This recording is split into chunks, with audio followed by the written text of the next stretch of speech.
The February 12th, 2026 meeting of the Mountain View Wisman School Board will please come to order. It is 6:00 p.m. We're meeting tonight in the boardroom at 1400 Montecito Avenue, Mountain View. This meeting is being broadcast live on YouTube, Zoom, and on MVWSD.org and is being recorded. I'll now perform the roll call. Bill Lambert. Devin Conley. Anna Reed. Lisa Henry. Charles DeFazio. All members are present and a quorum is established. Next, we will move on to item 1B, Pledge of Allegiance. I think we'll have folks from Landell's lead. All right.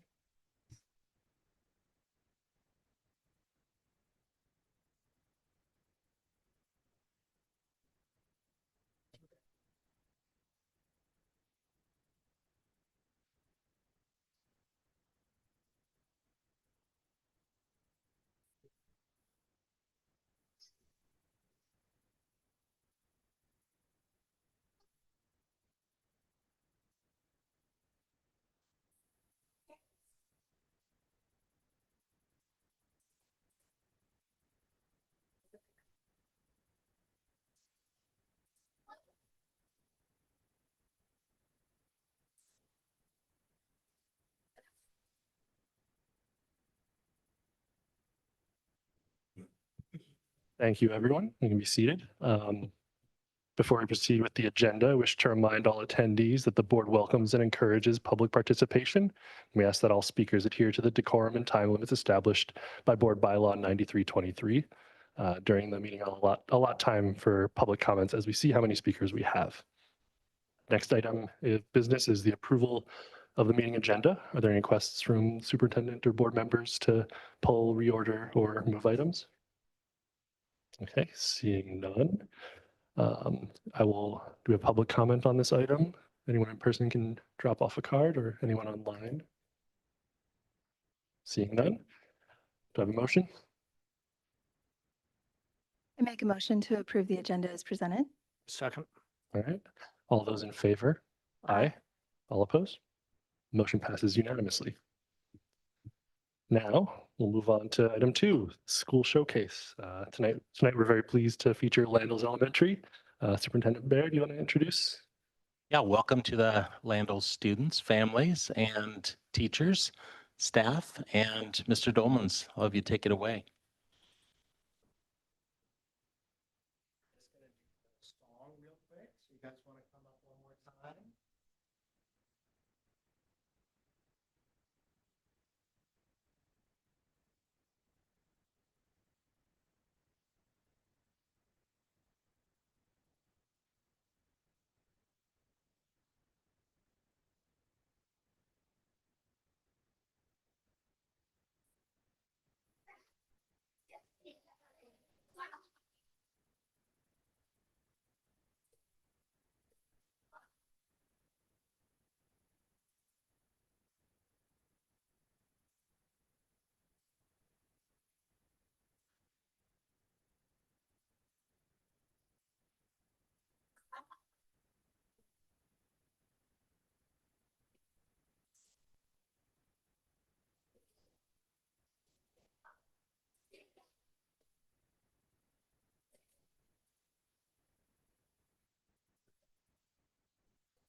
All right, thank you so much.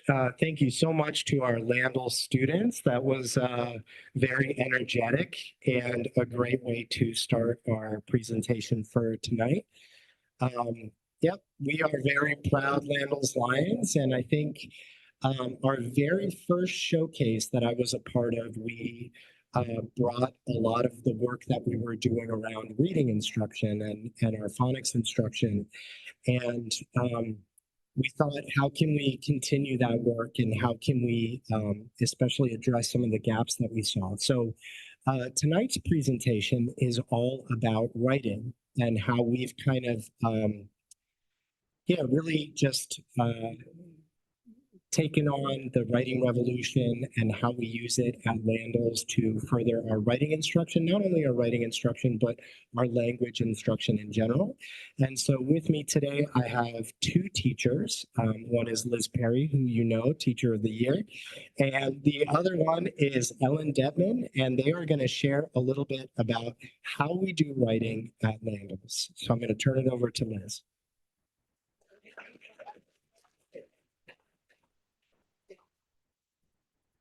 Hello, everyone. So the Writing Revolution is a very structured writing program that was brought to us by Dr. Nguyen. So every school in the district is doing it, and it is meant to supplement the teaching of writing alongside Amplify, which you know is our reading program. We did that for the first year last year. It does lack a little bit in its instruction with writing, which is why we now have the Writing Revolution.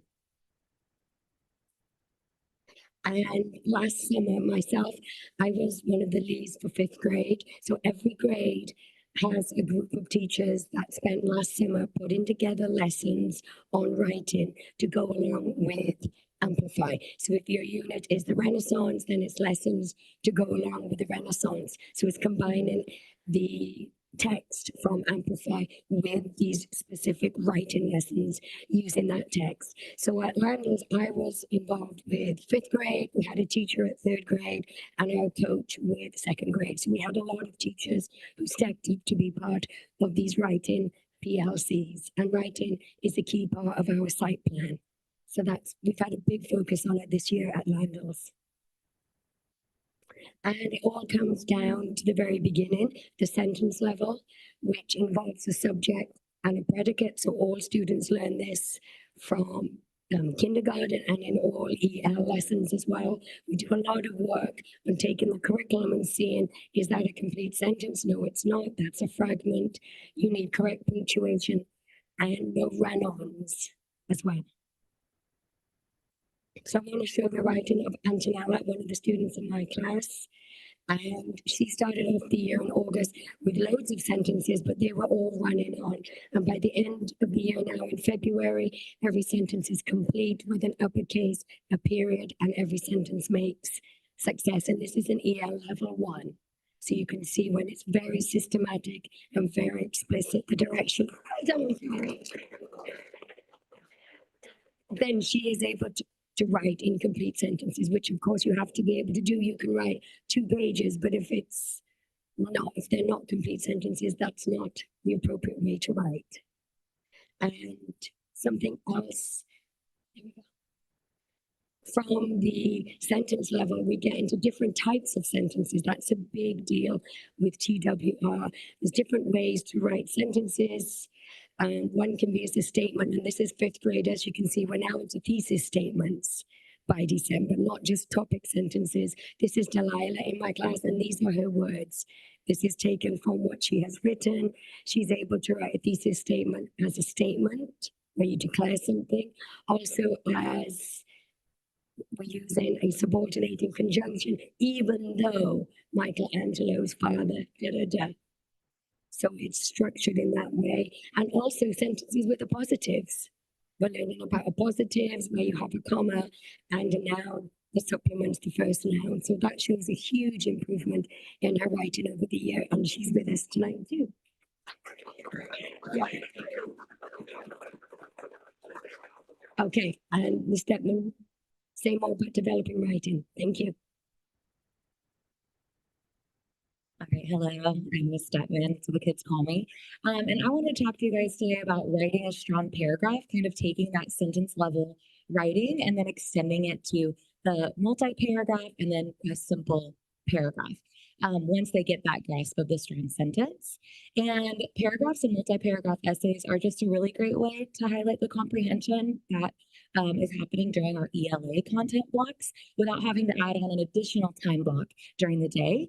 And we use very specific outlines through the Writing Revolution to help students organize their thoughts and then write in a creative and interesting way. So you can see I've highlighted the single paragraph outline with a topic sentence, detail sentences, and then a conclusion sentence.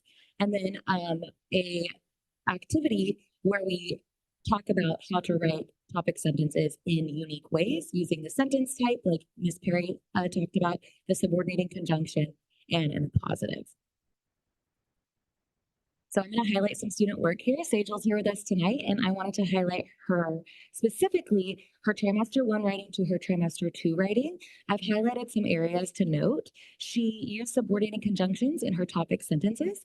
Her first writing was awesome, but it was a simple topic sentence, and you can see that she adjusted that in trimester 2. And she also added transition words. So Sajal did an awesome job in trimester 1 and trimester 2, but you can see that the structure and the organization and the strategies that we're using are paying off in the student work. Oh, good job, Sajal. Yeah, also her birthday tonight. So good job, Sajal. Stephen is another awesome example of this. So you can see trimester 1, he was writing an opinion about Bedouins during our Middle Ages unit. And he did an awesome job, but a little bit lacking of the details in a topic sentence. In trimester 2, he wrote about tsunamis using a single paragraph outline. And he did a subordinating conjunction as his topic sentence as well. You can see, even though tsunami are interesting, they can be dangerous. He has lots of awesome details organized in a clear way. So great job, Stephen. The other key aspect of writing that I wanted to discuss tonight was revision. We use universal language through the writing revolution so that feedback is far more comprehensible rather than just saying, oh, write more detail. That can be pretty confusing. And students might not know what to do with that at the sentence level, and let alone at the paragraph level and the multi-paragraph level. And so one way that we practice receiving feedback and applying that feedback is through the unelaborated paragraph. And the goal is that students can eventually do this on their own, see where there's adjustments that can be done. So you can see an example. We were reading The House on Mango Street in 4th grade, and we created an informational paragraph that needed some revision. You can see some specific feedback there. Added a positive for Esperanza. Why does it feel heavy in Spanish? And can you combine those sentences that say she wants? In doing this, students are then able to practice using feedback on some example paragraphs that maybe isn't as personal to them. That way, when they get into their own revisions and they're receiving feedback from me, they're able to take it in stride. I'm going to highlight another student here. June, in trimester 1, this is a conclusion paragraph of a narrative essay that she wrote. She did an excellent job. She's a very strong writer. You can see the huge difference though in trimester 2, not just in length, but in content as well. So the highlighted things I wanted to show were her varied vocabulary. She used some interesting words, for example, glared. She used. She also expanded her sentences with how and why. That's another thing that we practice with feedback is taking sentences and expanding them with a little bit more detail with specific questions rather than just write more about that. So why did she, or how did she remove her pieces? How did she smile? So she did a great job with her writing here, both trimester 1 and trimester 2. So give it up for June. And that's my piece. Thank you so much.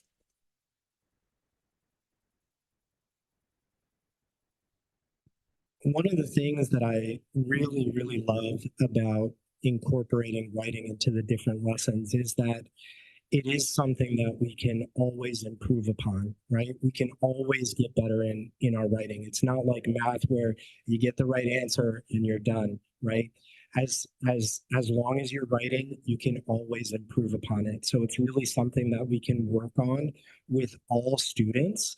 And one example of that is how we use it to support our English language learners.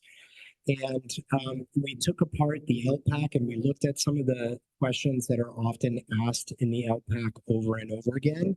And we said, how can we use these strategies, this technique to help support our ELLs so that they can be successful on the LPAC as well. So this is an example of that.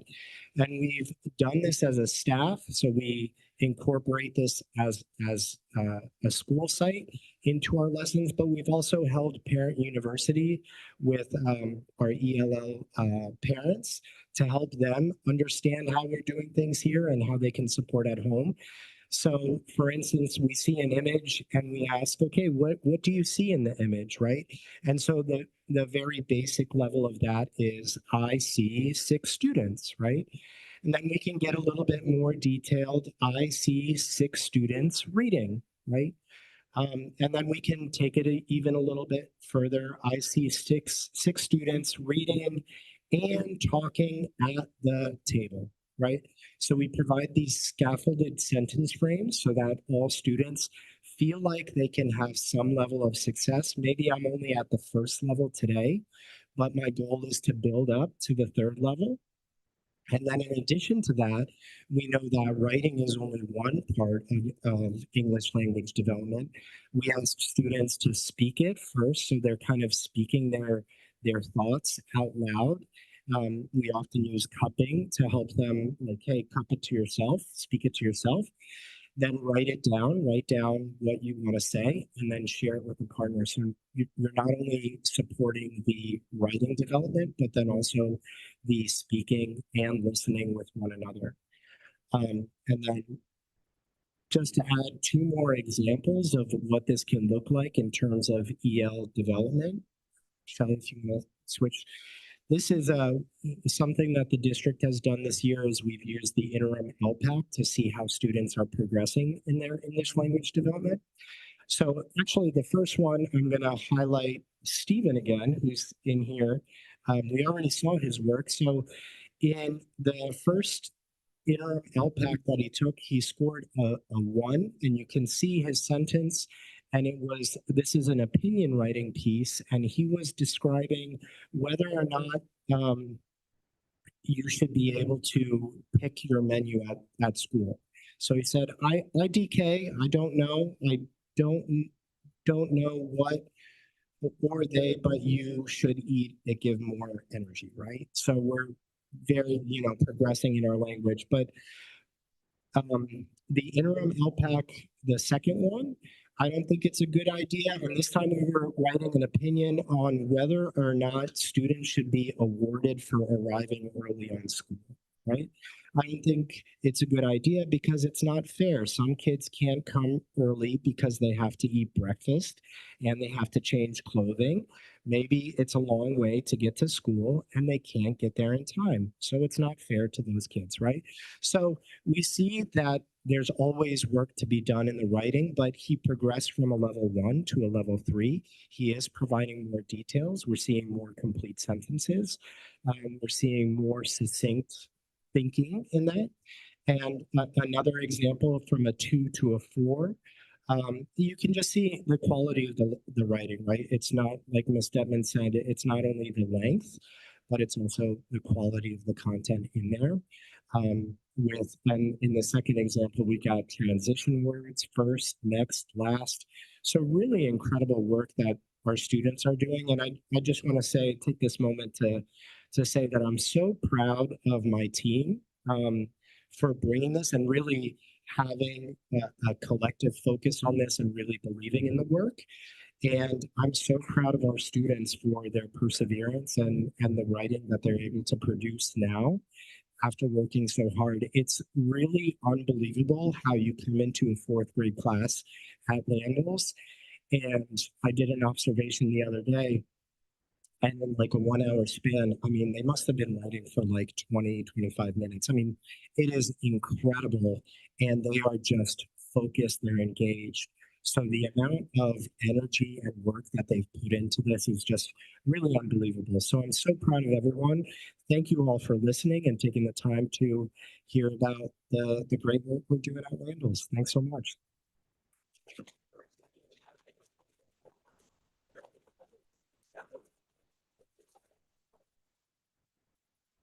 Thank you, and thank you to all the students and teachers and staff. Principal, I think now we'll take a brief 5-minute recess to allow for some photos and before we move on to more technical stuff for things that we have to do. So, Is it all right if I make a comment real oh quick? yes, of course. Thank you so much for being here, but also for bringing student work. We've seen student artwork in the past, but I think this is one of the first times we've gotten to read actual student samples and look at their progress over the year. It's really wonderful. Thank you so much to all of the students whose work was shared and everybody who came to support them as well. All right, with that, 5-minute recess. We're gonna go 5-minute recess now. Picture? Like, come up and take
All right, we have returned at 6:20.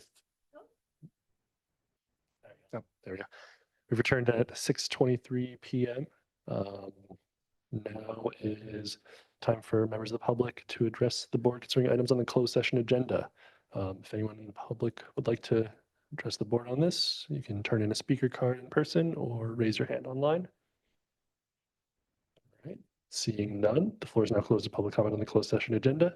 We'll now recess to closed session at 6:24 p.m.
The board has reconvened in open session at 7:38 PM.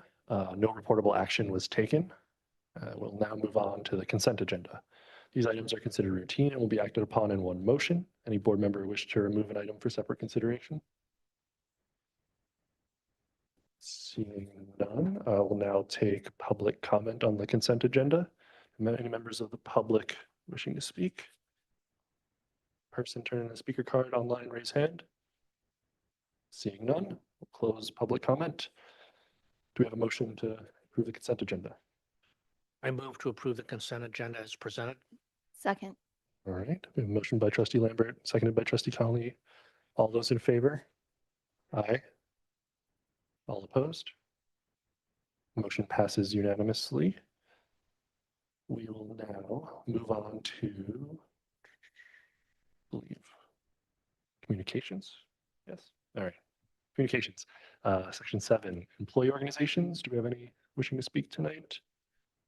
Does not look like it. Next, district committees. Any reports from district committees? I'll dispense with the policy committee report because we will be addressing that later. And then Superintendent Bear, do you have a superintendent report? Okay. I don't have a report for you this evening. All right, we have no communications here. So we'll move on to, Excuse me, I'd like to oh, yes. report on a committee since Sorry, I looked past you. I apologize. you encouraged us to do so during the retreat. Wonderful. Thank you. I attended the Budget Advisory Committee yesterday and took notes. Budget Advisory Committee will be presenting a Budget 101 presentation on Thursday, February 26th from 5 to 6 p.m.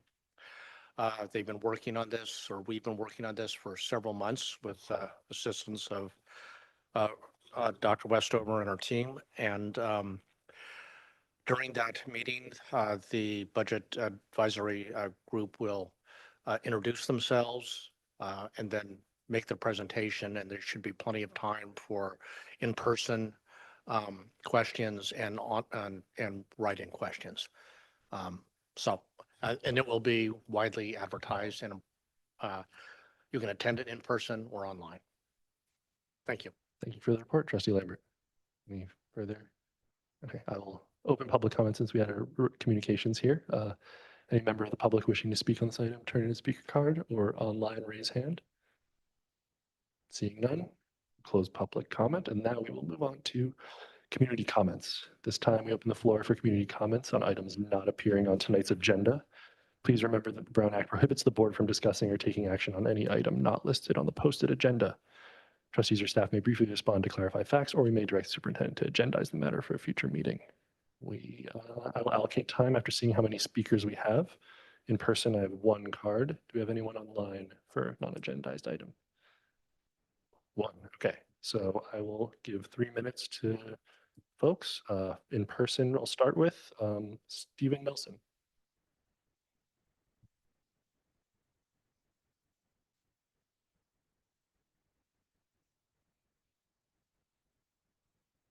I bet you it is now. Okay. Yes, I wanted to speak about differentiation because differentiation is sort of the opposite of being homogeneous, right? If you leave something and it separates like oil and water, if you mix it up, it's homogeneous. If you let it separate or it is separated, it's differentiated. Well, here's what our school district looks like for elementaries. You've seen this before. This is the rankings. We have schools way up at the top. Farther down, this is about a fifth of how the rankings are. And then we have schools going all the way down, clear down to the bottom decile. I want to show you what our superintendent has been dealing with for the last 20 years of his administrative experience in the Los Altos district. This is the rankings. This happens to be the rankings when Jeffrey left the Los Altos district. But you can see even the lowest ranking school was 467. It's in the top decile. All the schools essentially for the last I don't know how many years because I couldn't go back and check it, have been in the top decile of comparison schools in the state of California. This is homogeneous. So an administrator that was used for the last 20 years to see how an homogeneous district worked isn't necessarily going to be good about noticing all the things that maybe teachers notice in a district where there's this big differentiation. I'm just going to assume that Jeff isn't up to speed and maybe isn't listening to our teachers as well as he should. When our teachers say a STEAM separate teacher isn't the best thing that we necessarily want to keep, that flies in the face of what Jeff saw, because I know 10 or 12 years ago, there was a really good program, what I guess is probably still working, where there were special STEAM teachers in this homogeneous school district in elementary schools that helped, do the really fun stuff that science teachers do. Middle school and high school teachers get to do labs all the time. The other thing is there are a lot more student services that are needed for these kinds of schools. When you don't have 24% of your students showing up in your classrooms essentially every week, you need to have a lot of footwork that's done outside of the classroom by student services, pupil services.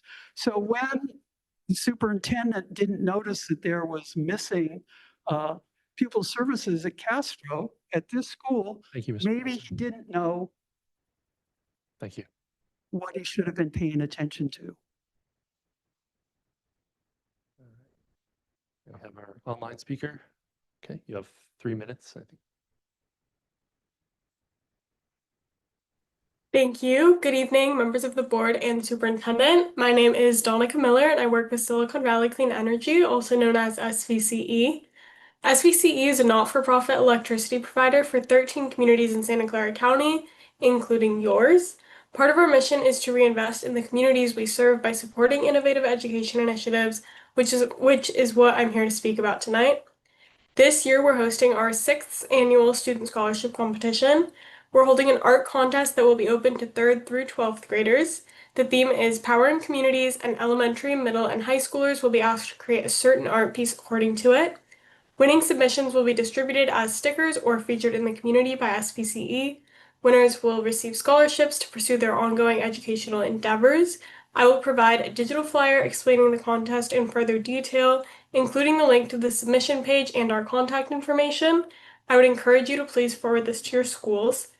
We also want to share a quick update about an upcoming grant opportunity for school facilities. SVCE will be releasing an application this spring for a new grant program focused on building electrification and electric vehicle projects. Additional details on eligibility and project requirements will be shared soon on our solicitations page. I appreciate your time tonight. We at SVCE appreciate all the work that you do and look forward to continuing to support our students.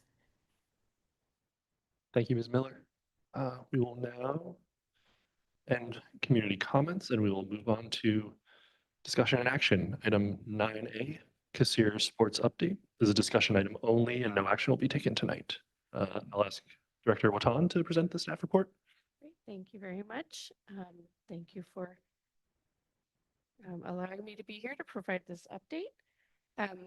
As requested, I want to provide you the update about our Kessler Sports, which is the TKK overlap hour program. Of course, this is aligned with our strategic plan, goal 3, and based on a parent request, this program was brought in to support that gap in time between our TKK dismissal and dismissal from all the other grades in elementary school. It's okay. All right, one more, there we go. So the intended beneficiaries of this program were really the kids who attend either TK or K, and they have a sibling that attends school as well, and they don't attend YMCA. Because these are the students whose families would have to come and pick them up and then go home and then come back again. And so providing something for them to do in the interim was what we were trying to do. Um, so I've included some data for you. I'm not going to go through all of it. You can see all of the numbers, but I'm just going to use Bub as an example. Bub doesn't have a TK, but they do have 34 students enrolled in kinder. Of those 34, 11 students have a sibling that go to the elementary school. Of those 11, 4 students have a sibling and attend YMCA, and that leaves 7 children who really would be the target audience for this program. So you can see each school and kind of follow that same thought process about who we were trying to reach in bringing this program forward. Okay, and I'm gonna move on. So over the summer, and Dr. Westover presented this to you earlier, over the summer, she and our MVWSD Plus staff selected a vendor, which is Kessler Sports, to be able to provide service to these children. Families. Tara, can I just point out that that was actually Jeff Chang involved with Erica and Jennifer, Oh, yes. not Rebecca, Okay. so you know. Sorry about that. Thank you. All right. So once it was selected, families were provided with information. So flyers were sent out in site newsletters and in paper as well. Put flyers in backpacks and like we did in the old days. And then families were able to register directly through the company's website. So Kessler Sports is run by Laura Kessler. She's a former Wimbledon tennis player. And so, you know, she brings a wealth of experience and background. And she really works with her team to provide, you know, sports enrichment programs that not only teach kids about the actual sport, but really about the fundamentals of sportsmanship and all of the foundational concepts that kids need to have to be able to engage. All of our sports classes take place directly after school, right there on campus. Kids don't need to go anywhere. They're met there with the coach. They participate in their activities. And then when it's pickup time for everybody else, they go out to be dismissed. Their parents pick them up, or they get taken back over to YMCA if they're participating there. So sessions were offered at all sites. The sessions that were initially offered were basketball and blacktop sports, soccer and field sports, and tennis and pickleball, which is, you know, very popular these days. So in addition, again, to all of those foundational pieces, they really do focus on helping with hand-eye coordination, helping kids, you know, really build those skills that they need to play each one of these different sports. And so, you know, the program costs for each of these has a range depending on how many actual sessions they'll have throughout their season. And there were discounts and scholarships available for families as well.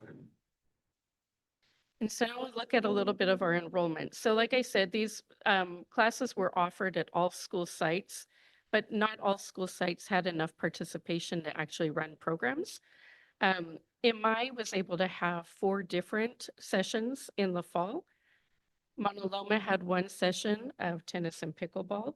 And you can see the numbers underneath were the number of children who participated in each one of those activities. Stevenson and Therakoff combined because they are right next door to each other so that they could have a good number of children participating. And then Vargas was able also to run 2 programs. Then after our winter break, when we came back in January, a new session began. And MI has a couple of sessions with teeny tiny numbers of children, but they wanted to make sure that we were able to continue those programs there. You can see we have a little bit less programming happening right now than we had in the fall, but still students are continuing to participate. And as we look at the participation, you know, you can see on the slide in the fall, there were 5 students on Monday at MI, 5 on Tuesday, 6 on Wednesday, 5 on Friday. So I wanted to check and see, is that really 21 students, or are kids participating in multiple days? Turns out there were 11 students total who participated. So many of them were participating in more than one activity.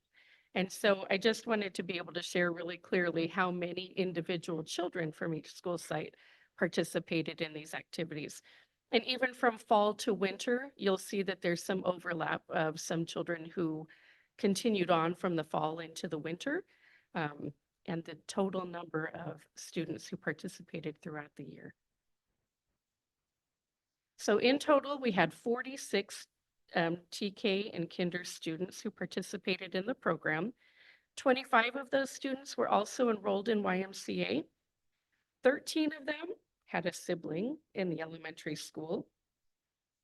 Just to dig a little deeper into the data, 6 of the kids who had a sibling also participated in YMCA, and 7 of them who did not have a sibling did have a sibling did not participate in YMCA, which means we reached 7 of the kids that were our actual intended audience who participated in the program.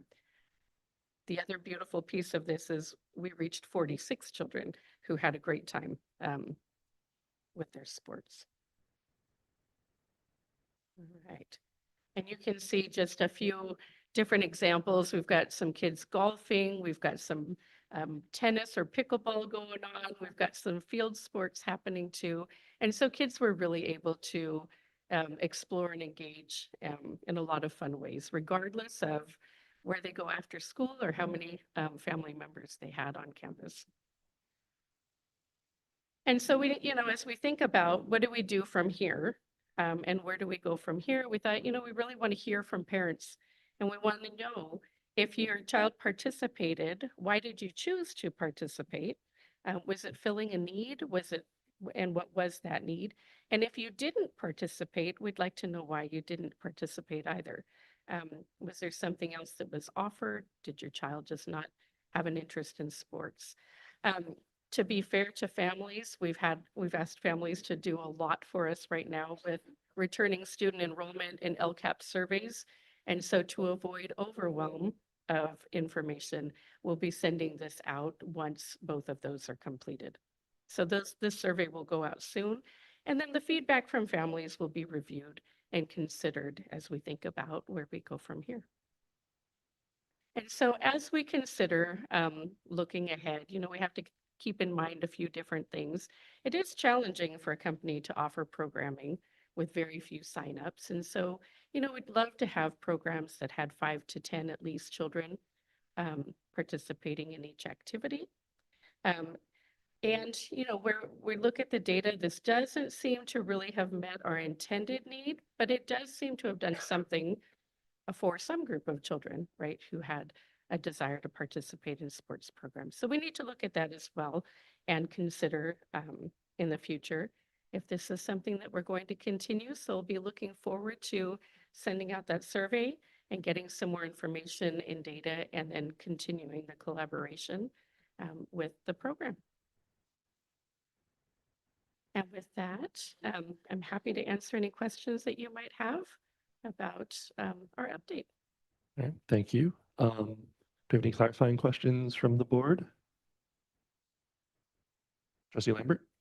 Yes, this seems like a very elaborate program. Did you consider other options for bridging this sort of 1 hour gap between TK and the other school, regular elementary? Sure, we can always consider. You haven't done that, okay? Oh, I'm sorry. I thought you asked if we could explore other Yeah, options. well, I'm sort of questioning now. Yeah. So did you consider other options? Well, over the summer when there was an RFP that was sent out, there were several different companies that were considered. Another question is, you sort of initiated this program, it looks like 4 campuses, basically. In terms of equity, right, our district really should be providing opportunities like this for all of our campuses. What do you see the challenges of doing that will be? I think some of the challenges are interest right? At some of our campuses, we have so many children that are already involved in YMCA in particular, or they're involved in other activities. And so interest is one of the pieces. Of course, we have to consider that cost might be another factor, but that's why we're doing the survey, is to really understand and figure out what may have prevented some of those from being able to participate. Okay, thank you. Mhm. Trustee Reed? Just for clarification, it was offered at all school sites, It but was, it's just the signups prevented some school sites from going forward. that's correct.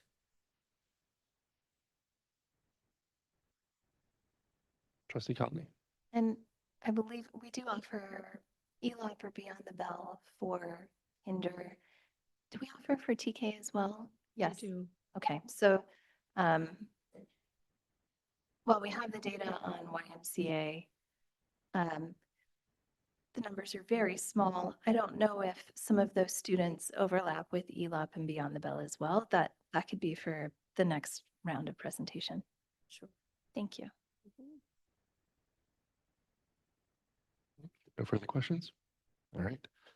With that, I will move on to public comment for this item. Anyone in person wishing to speak can turn in a speaker card. Anyone online, use the raise hand function. I will see how many folks want to speak before allocating time. Seeing none. All right, now I'll bring it back to the board for discussion. Trustee Lambert? Yeah, I'm a little curious about this, having been even brought up at this as an agenda item. This last board meeting, we talked about, cutting the preschool and the after-school programs. Now we are, thinking of putting on, another kind of program. No question, right? After school, after school care is really valuable, and making it convenient for the kids and the family is really, really important. This just seems to me like a whole lot of work for just a few kids. What I would like to see, okay, is really this board and the school district really think a little more deeply and holistically about the preschool and after school childcare, and figure out what we want to do, what we can afford, and make it sort of seamless for people.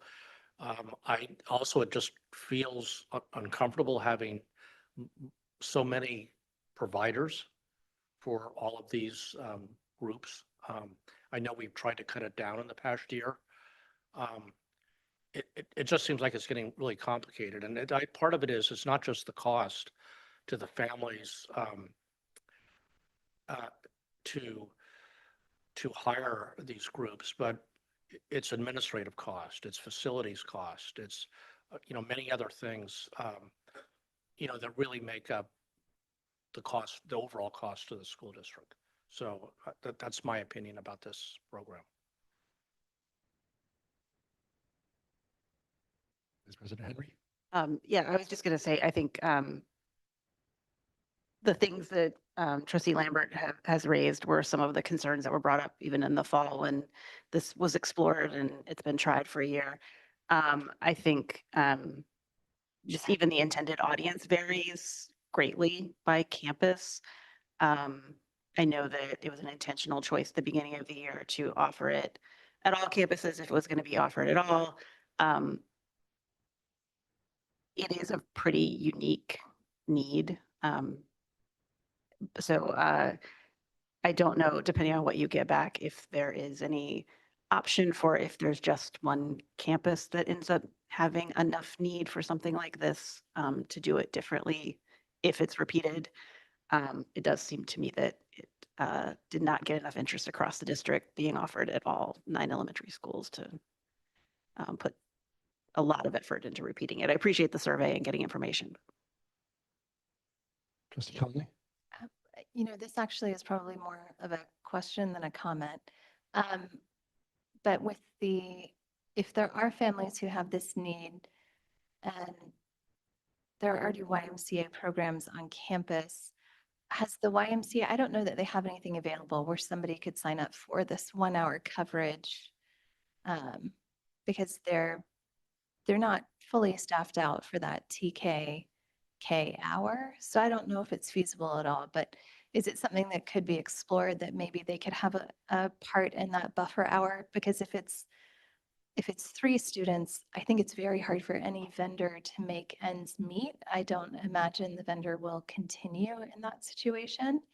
But it might be something that the YMCA may have some flexibility about picking up that gap hour for families who don't want to be fully enrolled in the Y. Yeah, I think for me,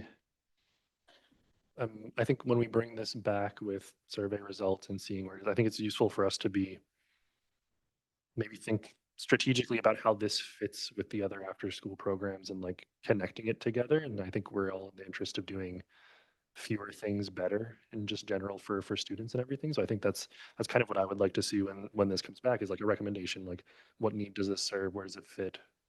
Do we want to do that, or do we have other options to bridge this, right? So that we can make the most out of the folks that we have. You know. And just following up, I think on Trustee Conley's comment, it made me think that, and I think that's what she's suggesting too, is there are programs already on certain campuses, but not all of them.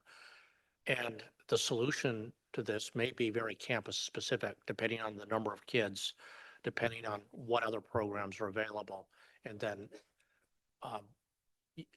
figure out creative ways maybe to serve those campuses. You know, we're only talking about, looks like, less than 10 kids in general. So make it more of a community school centered, you know, service. So thank you. Trustee Conley? Go. I think we have YMCA at every campus though, is that correct? Okay. Further discussion? Okay, thank you.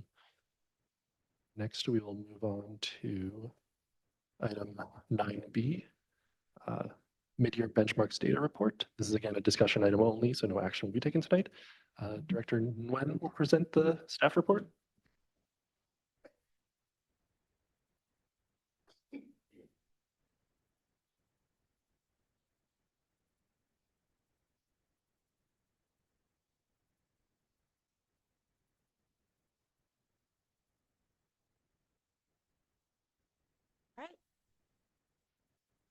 So I'm here tonight to talk about our mid-year assessment data. Before I get started, just an acknowledgement, I'm going to be talking about iReady data and our DIBELS M-Class data. And we know that we're in a slight transition with our assessment system based on the Arenda report, which confirms that iReady might not be the best tool to use to inform instructional decisions. That being said, this is still our benchmark system for the school year. So I'm reporting on our data from the assessments that the kids did mid-year. So they took the iReady in December. They also did the DIBELS in December. So this is 2 months old data. All right, so I'm going to start with the iReady diagnostic. So as a reminder, what is iReady? It's an assessment system for our students. We take it in grades K through 8. It assesses kids in reading and math. It's computer adaptive, aligned to the standards, and a predictor of performance on the CAS. iReady has different ways to view the data. So one way is to view it by end of the year proficiency. And the other way is to view it through growth measures. And so that's an iReady measure in which they take a student's starting point and see what is typical growth for a student that starts at that level, what is stretched growth. There's also a median score that measures out of a pool of students what the middle student's score is. So this is just a graphic that quickly shows what that is for a student. So for a student that is below grade level, their growth goal may be lower than the proficiency goal, depending on where the student's starting point is. And this is just another graphic to illustrate what median means. Median is if you took all the students, line them up by their scores, what is that middle student score? iReady has both of those measures because the recommendation is if you're looking at a student by student level, that growth goal is helpful for the student so they can set individual goals for themselves. The median score is helpful for looking at a system to see what's that middle student doing and trying to see that middle school middle student score increase. So when I show the iReady data slides, we will see proficiency graphs that show their scores relative to the end of the year standards. We'll also see year-to-year data that compares a group of students in second grade this year compared to second grade students last year, so different students, right? We'll also see some cohort data. When we see cohort, that means that we'll see the current second grade students and how they referred when they were first graders last year and then kindergartners the year before. The data is disaggregated by grade level, also by the student groups we report in. There's much more slides in the appendix for site level data. And then there's demographic charts that accompany most of the graphs because it's nice to pair that with the data. Different school sites have different amounts of students in each of the student groups that can affect some of the fluctuations in the data. And then just a note about English learners, we will see the multilingual learners scores in our reports too, but by definition, students are classified as multilingual learners when they're learning a language. However, when their English proficiency reaches a point where it's at their reading levels at their peers level, then they reclassify. So that number will always be a gap there. So really we're looking at the students reclassifying is what we're looking at there. All right, so this is a graph from iReady. It shows the scores for each of the schools or in a quadrant. And when you're looking at something like this, what you really want is schools to be in the high performance and high growth, right? And what we see here is that we have schools that are low growth. So even low performance, low growth, and that's an area of concern, right? We need our schools that are low performance to have even higher growth in order to accelerate learning. This graph here shows overall iReady reading. We can see the way that you can view these graphs when you see like kind of two color schemes. The darker colors are comparing diagnostic 1 to diagnostic 2. So how they did in August compared to December. Then when you look at that middle December graph, you compare it to the one on the right that's shaded. That's how they did last year diagnostic 2, right? And so as you can see, overall for our district, it's relatively flat between last year and this year. You're always going to see a jump between D1 and D2 because the way iReady is measured is by end of the year standards. So kids are growing along the year, right? This graph here shows all of our elementary school site scores. They're arranged by the percentage of students at the school who are socioeconomically disadvantaged. Can see that at most of the school sites, the scores are relatively stable from last year to this year. A slight decline at Ericoff from last year to this year. At Castro, we do see an increase between last year and this year. And if you look kind of below the line, you can also see that we have fewer kids in the red. That means 2 or more grade levels below Castro. So yes, tons of work that we still need to do at Castro to accelerate their learning, but also we can see the red is getting smaller, the green's getting slightly bigger. So this is the middle schools. So the middle school scores overall fairly stable from last school year. This is the scores by grade level. We can see the bigger gains are in the younger grades. So in kindergarten, they're doing better than they were doing last school year. And then when you get to the upper grades, there's not much change from last school year. This is our middle school students. We see the biggest gain in the 7th grade group of students.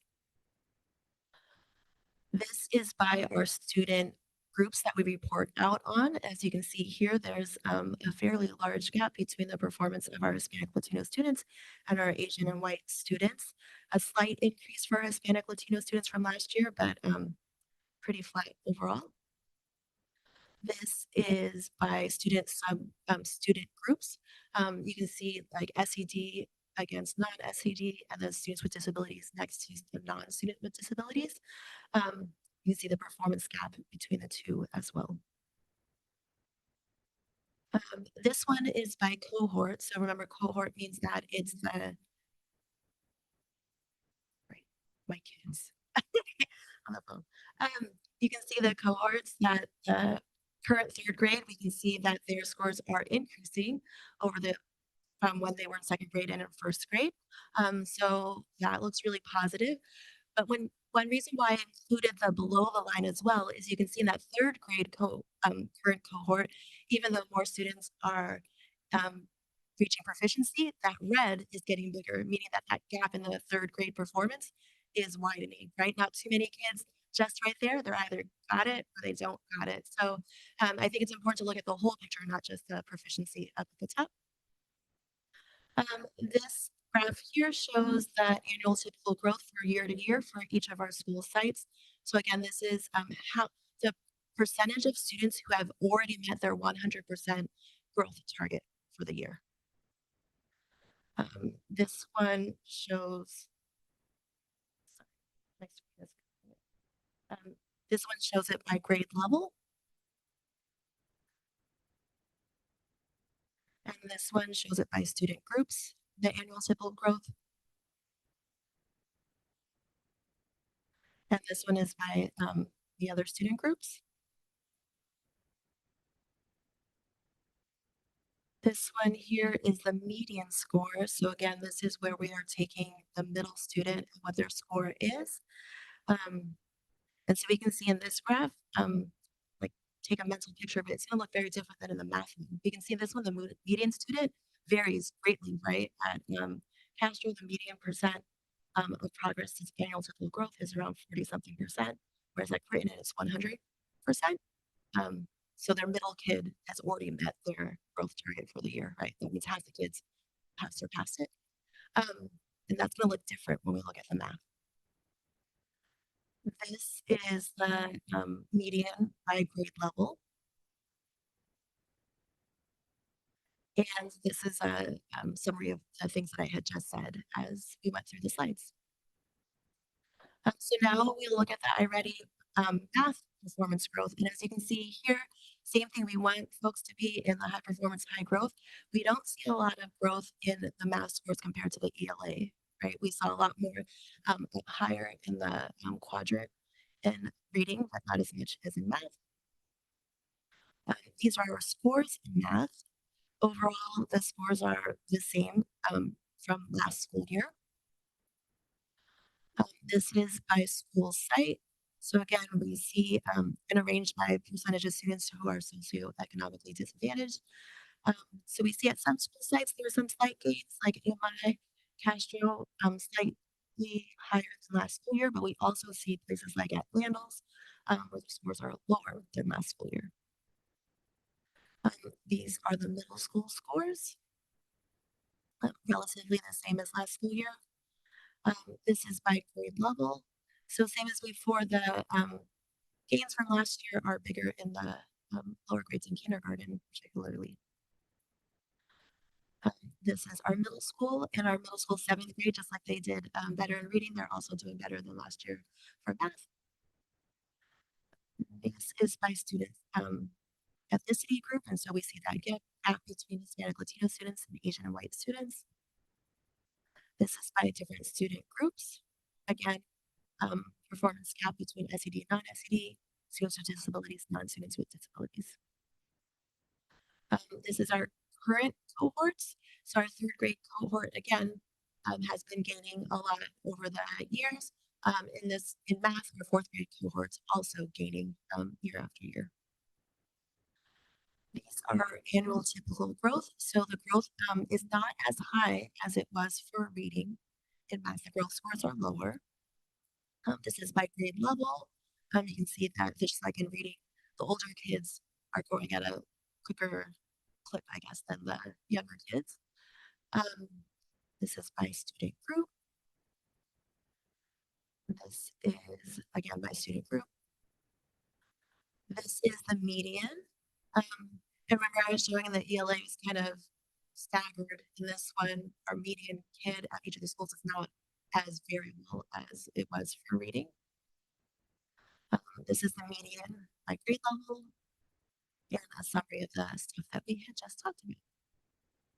Right, so that's the iReady. When you look at iReady, that is a benchmarking system that's kind of the whole picture of reading, the whole picture of math based on the end of the year standards, right? we're going to look next at M-Class Dibbles, middle of year scores. M-Class Dibbles is a research-based early literacy assessment system from the University of Oregon. It's been around for decades. It measures early literacy foundational skills. Research shows that these skills, phonemic awareness, decoding fluency, basic comprehension, are the predictors of reading success. They're the foundational skills, right? And so we use the DIBBLES as our required reading risk screener for grades K through 2. We also use it as a benchmarking system to see how students are progressing on these early literacy skills that are predictors of future reading success, right? What's different about DIBBLES, which makes it a more useful tool for guiding instruction, is that DIBBLES measures proficiency based on this time in the year, which is helpful, right? Because you're not chasing something that's maybe later. When you're looking at end of the year, you see kids grow. We saw every school grow D1 to D2, right? And you're like, oh, maybe we'll make it by D3, right? It's not as clear cut and like this is where you need to be. Whereas DIBBLES is like middle of the year, you take it X number of weeks from your first administration to the next one. Kids need to be here by this time. And so you don't see that D1 to D2. You want to see that growth, but that's not like an artificial growth of just because time has passed. This is like what we need to see now, right?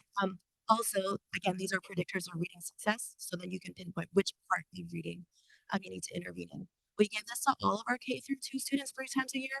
We also this year are administering it to all of our students at Castro, again, to support with pinpointing the needs for reading.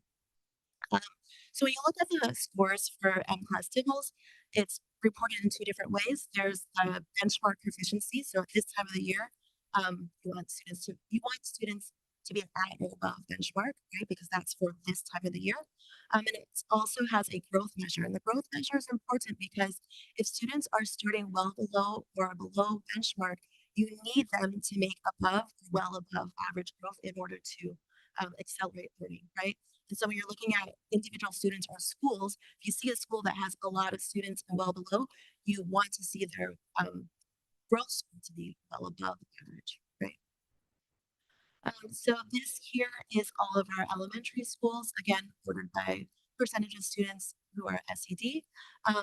So what you see here is at some of our schools, we have more students being proficient in these scores. And that's what you want to see, right? It's not just a function of they've made growth because time has happened, like they're actually moving up a band at some of our schools. However, what we see at Castro Mistral is not great. Right? We see fewer kids meeting proficiency at this point in the school year. So that is something that we have. When we get to next steps, I'll talk a little bit about some of the work we're doing at Castro for early literacy to turn this around. This measure here is the progress growth measure. Again, we're looking at schools like Castro Mistral with a lower proficiency rate. We need to see more students making the blue or green the above or well above average growth, and we're not seeing that yet, right? In order for them to accelerate and catch up to their peers. This graph here, I put this here to show the correlation between M-Class and iReady. And kind of a summary of this, it's a pivot chart, whatever, but we see that the iReady scores are actually, the students score higher on iReady than DIBBLES, right? And that is more pronounced in kindergarten than it is in second grade. Like 48% of the kids had a higher iReady score than an M-Class DIBBLES score, which is problematic because when you're trying to identify students who need early intervention, right, they haven't received all their reading instruction yet, but we need to predict which students may have difficulty for later reading. We need better predictors, right? And so if we just use iReady data, we would have a false sense of, yeah, our students are doing great, and we would miss that opportunity for early intervention. With the DIBBLES, again, it's measuring the predictors of reading success. And so this just says that here, some summary.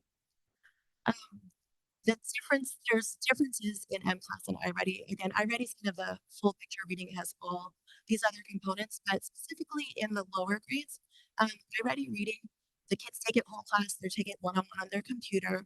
It's computer adaptive, so every student receives a very different test depending on kind of what they're doing. It takes about 45 minutes. the kids take it on a computer, and as we know in kindergarten, they're learning how to use a computer. Um, and plus Dibbles, it's given one-on-one to a student. So I'll give it to a student, or a reading interventionist, or our coaches will do the assessments one-on-one. It's the same exact assessment for each student. So you know that a student's score is the exact comparison of another student's score. It takes about 15 minutes max a kid. It's part of our reading risk. And what's measured is different, right? It's 15 minutes, so it's not everything about reading. It's we know by research these are the 5 things that matter the most for early reading. So that's what we measure. So that's a snapshot of our data. Again, this was taken in December, so we've already acted on the data. We're not waiting till today to present and then acting. But also, this data is the midpoint. So we also were using beginning of the year data to do our work, right? And so we use this data to kind of fine tune the work, change course if needed, things like that. And so these are the things that we talked about at the beginning of the year, the things that we're doing to improve instruction. We continue our work with the MVWSD way, which is all the evidence-based, research-based practices for delivering instruction for all of our students, and in particular, our multilingual learner students. You heard Leo's talk about the writing revolution, which is advancing thinking through writing. So the idea of in all content areas, we want kids to process their learning, and the best way to do that is to have them write. And so we've been doing that. For ELT, we have focused on our multilingual learners at our different PDs district-wide. We've administered the intern LPAC, the part about writing, so we can see exactly how our MLLs are doing with writing, and then intervening support there. Continuing with our targeted interventions, we expanded intervention to have our instruction coaches provide intervention too, so we've been able to reach more students. Partnering with ELAC to develop more programming after school that allows kids to build background knowledge on the topics that they will read about in class. In math, we have started our math committee, so we've met 4 or 5 times now. And we've built our background knowledge about what the math framework says, about the science of learning, and now we're moving into reviewing curriculum. And then we've implemented our SEL curriculum and the after school classes, so kids have a rich experience when they want to come to school. So some things to think about, some considerations. So how we currently use the iReady diagnostic 2 data, we use it as a predictor of CAS success. So schools look at that data and see students who are not yet at tier 1. And so some schools are running like SPAC boot camps or things like that, adjusting their instruction to get more students to be proficient by the end of the year. We use it to monitor our progress on our site plan goals. We do have goals that are written around iReady. We also use it as kind of that first pass for instructional groupings. iReady, again, because it's so broad, it doesn't measure exactly what's happening in the classroom. It gives you a snapshot of like, dig here, and then you dig further to see what students need. And then we use it in D2 to do some forecasting for staffing of math placement, right? It's not going to be the exact thing yet, but you get a rough number of probably this number of kids in each of these tasks. This is just another consideration of the amount of assessments we provide to students, and it's the balance of every assessment means some temporary stoppage of first instruction, right? So what's the balance of that? In the middle of the year, we do give the students the iReady. If they're in K2, the M+, we did the interim LPAC, not the full thing, just one test of that.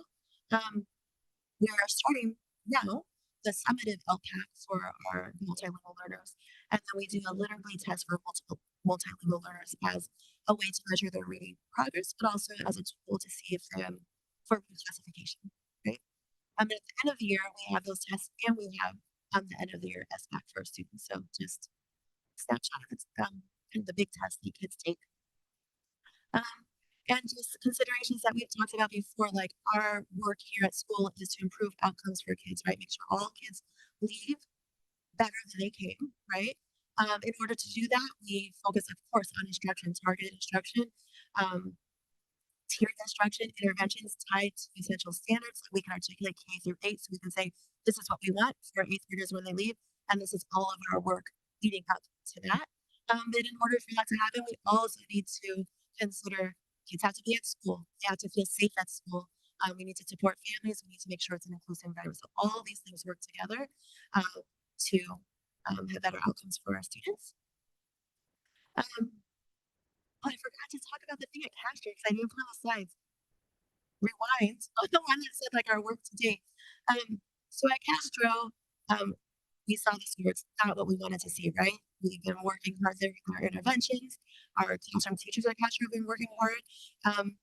And so Principal Taylor and I were looking at that, and instructional coach Santero looking at that data, and that's not what we want to see, right? Everyone's working hard. We have been working at Castro with AIM Institute. We were selected as an early reading success school, and it's been a pretty cool program. They gave us a scholarship to go through the stuff. The K1 teachers have gone through 20 hours of professional development on their own time, just about early literacy. Principal Taylor and the instructional coach have had hours of professional development for them on how to lead change and how to coach change. And so one thing that we have been doing with their learning is we realized like we have a lot of things happening in the core classroom that are great because the teachers are learning more about structured literacy. Things that are happening in reading and writing that are great because they're trained interventionists, but they weren't talking to each other in the same way, they weren't aligned. And so in the work that the coach was doing with his coaching was about alignment. And so the last staff meetings for the last month and a half since January have been having the K1 teachers, actually now we've expanded TK through 2 teachers, work with the RI teachers to norm on the instructional practices. So when kids go from room to room, they're not seeing different things. We are all talking about phonemic awareness in the same way. We're doing it in the same way. We're amplifying it. If that's what you're doing in your core, this is what we're doing in RI to supplement it. So a lot more communication. We looked at the, with DIBELS, you can also progress monitor students, right? So we looked at the first grade progress monitoring scores for our Castro kids. And we're really excited about those scores. In the first trimester, our students were not, there's a graph you look at, and the students' scores were all below the graph, meaning they were not keeping up with the trajectory they needed. When we looked at the first grade scores, all but 4 students, their points were above their graphs. So they're on track to meet their well above benchmark goal. It might not put them at yellow yet, it might still have them at red, but they are on track for meeting their well above average growth in the first grade. So just that kind of tweak of like, okay, we're all doing this work, but why is it not working? Has made a difference so far in Castro, and will continue to do that. So anyways, wanted to share that. Next steps, we will continue implementing the areas of focus, those targeted interventions, responding to the data through adjustments in core first instruction and interventions, review progress on our site goals with our staff, our site councils, and our ELECs, adjust actions if needed to make sure that we're making progress towards those goals. Continue our work with the math curriculum committee, continue our ongoing PD, the work that we're doing with the writing revolution that Landell shared, that is a lot of that has been carried by our teacher-led literacy PLCs. They're the ones supporting the work and kind of teaching teachers how to do that. And then we are working on updating our plan based on the IRENDA findings, right? We know that we need stronger program alignment. We need to refocus in on tier 1 instruction, develop these nested assessment systems, examine different ways to assess, shift our focus to classroom and curriculum-based measures so that we can, we know what we're targeting, right? Because it's measuring things that we had just taught or the predictors of reading success or whatever it is so that we can adjust appropriately.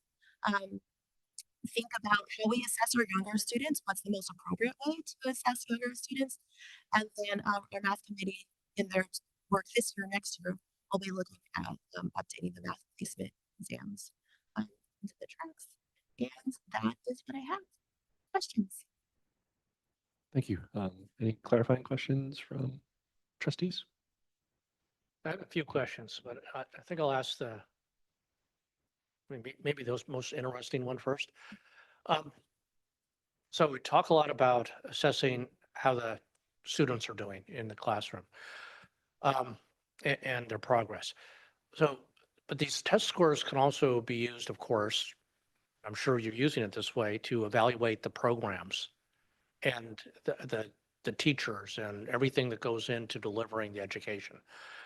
And what I see too is clearly we have you can track the student scores during time, but I've been here on the board long enough to know that we have certain curriculum, certain initiatives that are sort of coming one after another or being done at different schools in different ways. And um, so explain to me, how do you use this data to assess the delivery of education? Yeah, I think an example of that is what I was describing at Castro School, right?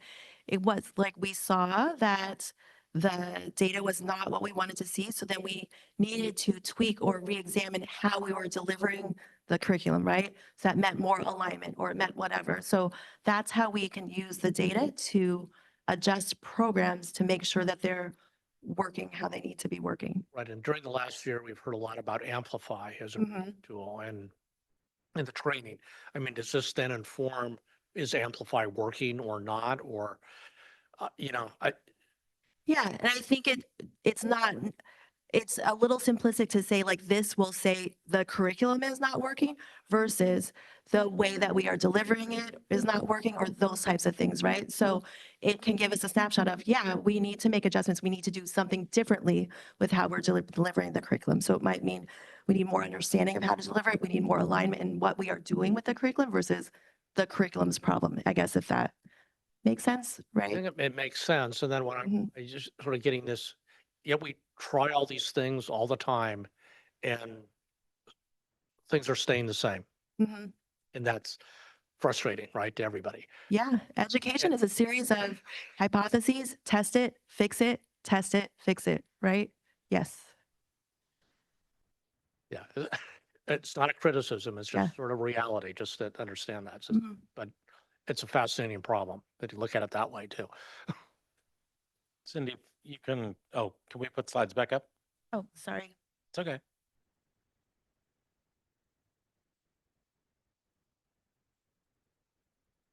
Now I have to read. That's okay. Slide.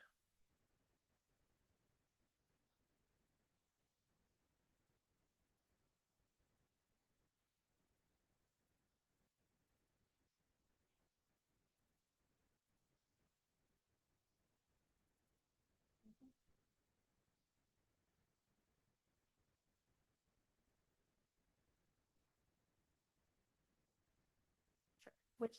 56. Mhm. Bill, I think this is at the heart of what you're talking about, right? This is what I observed when I came in. This is what Arenda validated, right? Especially that very first sub-bullet, right? It's the improvement of targeted tiered instruction and interventions tied to essential standards, right? We want to make sure that we know in Mountain View Wisdom School District what every student is held accountable for and every teacher held accountable for teaching, TK through 8, right? No matter what curriculum you lay on top of that, the standards should not change. And we need to establish what the minimum expectation is for a child, whether they are at Mistral, Castro, Imai, Stevenson, Landals, it doesn't matter. Our expectation is our expectation. And for the students who need greater number of resources, we need to figure out how to scaffold and provide supports in order to get them to that floor, right? The floor can't change.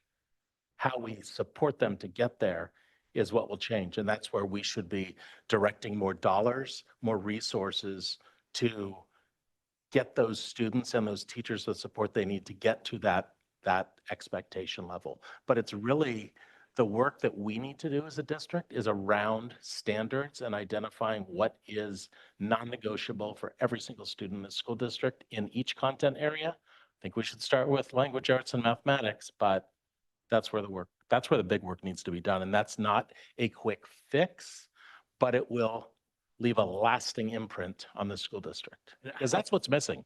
And how is that different than what we're doing now or have been doing? Do you want to say?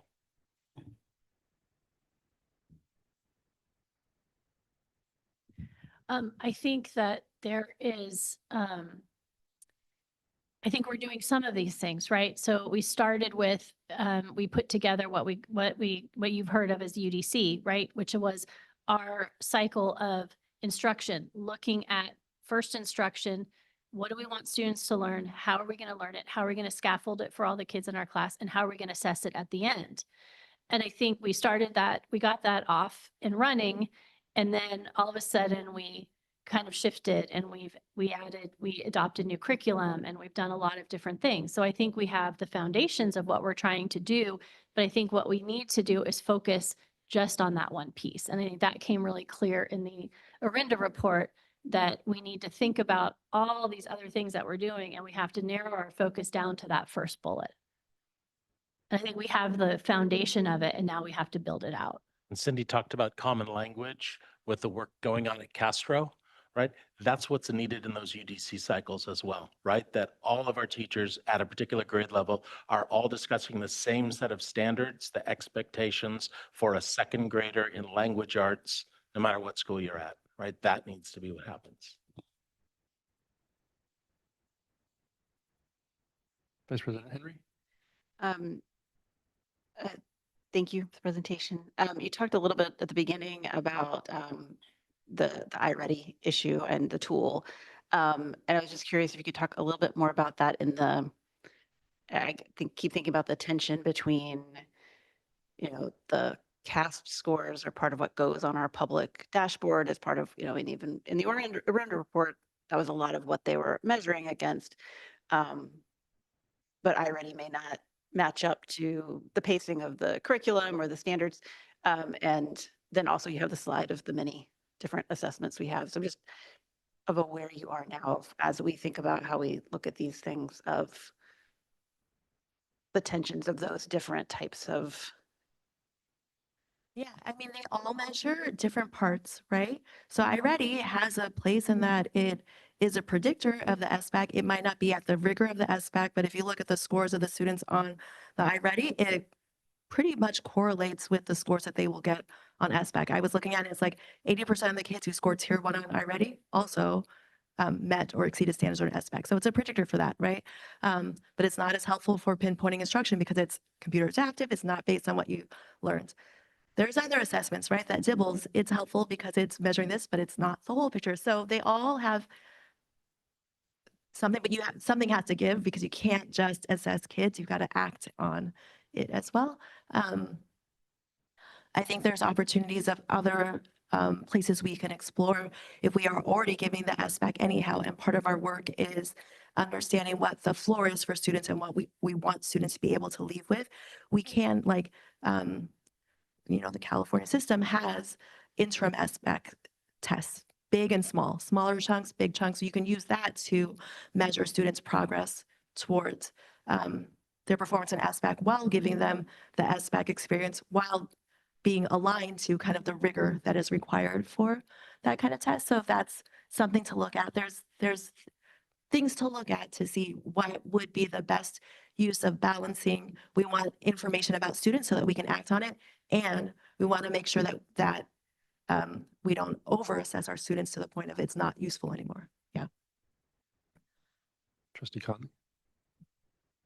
Yeah, thank you very much for the presentation and the, I don't know if I would call it appendix, but all of the many slides broken out by school as well. This was the first time I've seen DIBELS discussed in this way in such depth. And I really appreciated the different visualizations you did for iReady because we haven't seen that before either. So it was very informative. Digging into this kind of assessment question, when we're looking at, and this may be more of a question for Superintendent Baer, when we're looking at kind of having our internally developed essential standards, right? Are we going to be developing an assessment, an internal assessment aligned with that we would be using as our benchmark? I think if we're thinking about this in terms of recommendations that have come out of Orinda and just our own thinking, the way that it's done is you're doing cycles, right? Similar to the UDC. So you're teaching for a certain number of days and then everybody's giving all teachers in that grade level are giving the same assessment, which is aligned to the rigor of the standards of what we expect. And we're using the results of those. So classrooms are using them to look at progress of their students. Grade levels are looking at the same data. Schools are looking at the same data, and then the district is looking at the same data. So that would really become more of our assessment system rather than something like iReady that everybody would be taking. I think there's also the opportunity, we can look at I think utilizing what's out there with the part of the CASP system and the interim assessments that they have. I think we have to think about the fact that it's not as simple as just giving that assessment, the comprehensive assessment, because it's not just computer scored. So it has to be hand scored by teachers. The constructed response items, the performance task items have to be hand scored so that then you can get a composite score to understand where kids are. But it's definitely something that we can look at. Their bigger assessment could be used as kind of, if we wanted to have some sort of a benchmark, we could use that as like a mid-year check-in, something like that. So there's like Dr. Nguyen said, there's lots of options. But I think looking at having teachers create these standards aligned, rigorous assessments that we look at as a whole district. Yes, and I think if we're going to have teachers and students spending time on assessments, we want to make sure that they provide the necessary information that teachers can use to inform their next set of lessons, the adjustments they need to make, the conversations they have as a grade level, right? That are in alignment with grade level standards, as opposed to iReady, which really isn't tied to grade level standards. It's a set of skills, it's predictive, but it doesn't really provide the information about what's next or what reinforcement's needed. Yeah, I think there's the tension that we're all talking about too, is as we develop those assessments, are we on track? Are they the right assessments? Are we actually aligning with what students are expected to know?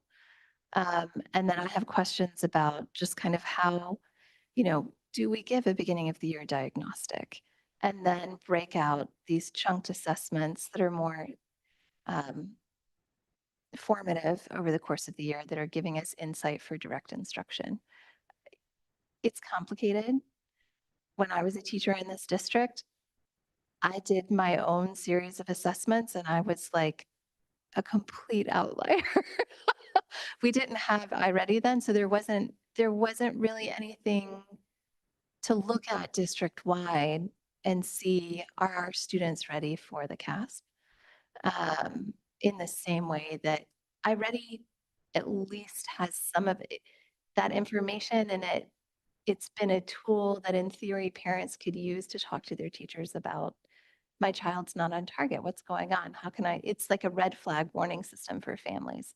So I guess another piece, it's a question, it's a little bit of discussion.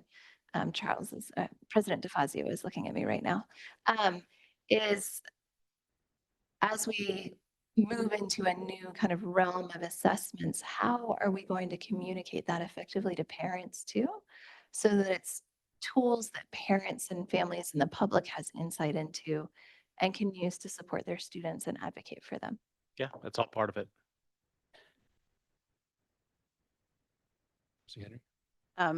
Just one quick thing on Dibble, since it's newer, the presentations. Just wanted to clarify that I think I understood from your presentation that the benchmark moves along the year, that it's matching where you expect the growth to be, so that that middle of year is these benchmark, it's above or below benchmark at that point. For the middle year, correct. Great, thank you. Further questions? Trustee Lambert? I have sort of I have an easy question, but I've always had this question. I've just never asked it. If you could pull up one of your, the histogram charts, any one. I like to think I'm pretty good with numbers and looking at things, but I have to admit, when I look at these, I don't understand what I'm supposed to be looking at and what I'm supposed to be taking. I feel like I'm either looking too much detail or too far away. And so sort of help me out with what, when you look at something like this, what do you see? Sure. So in a graph like this, we have what the kind of floor is, that baseline. So you're looking for like, you want as many as you can above the line, right? So that's one thing that I'm looking at. Yes, the green and the blue. So those are the proficiency rates. So we want kids to be blue and green, meeting benchmark or above benchmark. That's good, right? And then when you're looking below the line, the yellow and the yellow is students who are below benchmark, red is well below benchmark, right? And so you don't want to see a lot below. So when I'm looking at, that's how I'm reading that. I'm also looking to see, when I'm looking, comparing like the left to the right, the beginning of the year, the middle of the year, where students are moving from, right? Are they moving out of the red into the yellow, or is the red getting bigger? Like looking at that too. And that's why they're kind of paired like that. So you can see beginning of year to middle of year. Maybe walk through Landos as an example. Sure. So this one for Lanels, we see that at the beginning of the year, 27% of the kids were at benchmark, meeting benchmark, and 32 were above benchmark. And when we got to middle of the year, we had fewer kids in green, but that's because they moved into blue, right? So they were at benchmark, now they're above benchmark. And when we look below the line at Landals, it's roughly the same aggregate. However, at the beginning of the year, more students were well below benchmark. And then we got to the middle of the year, you see the red is smaller. So then those students moved into below benchmark, the one before it. So that is a positive that kids are moving, like, yeah. But Landos is an example of what you want to see, right? Yeah. We have more kids. If you look at Castro, that's what we don't want to see. Right? We have fewer kids overall at or above benchmark, and we have more kids into the red that's well below, right? Actually, I think that was helpful, believe it or not. Sure. So it's, thank you. Yeah. No, yeah, I apologize for not walking through it before. And Any further questions? All right, I will now move on to public comment on item 9B. If any members of the public in person wish to address the board regarding this item, please turn in a speaker card. If you're online, now's the time to use the raise hand function. I'll wait to see how many speakers we have and then allocate time. I see I have one card in person, and I see one person online. So that means I'll give you 3 minutes each. So I'll start with in person. Stephen Nelson.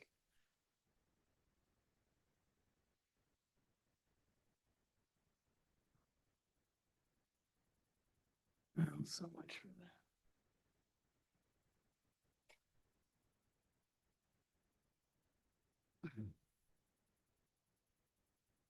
Principal Cindy, I hope I gave you enough good feedback, so this isn't going to be too traumatic. But there's a guy that I have a lot of admiration for who's died. He's a guy who was willing to get his skull fractured for civil rights. And one of the things I want to say is this gross measures and I-ready, this ATG is, quote, how to lie with statistics, as the book goes. The problem is it's different at each school. It doesn't mean the same thing.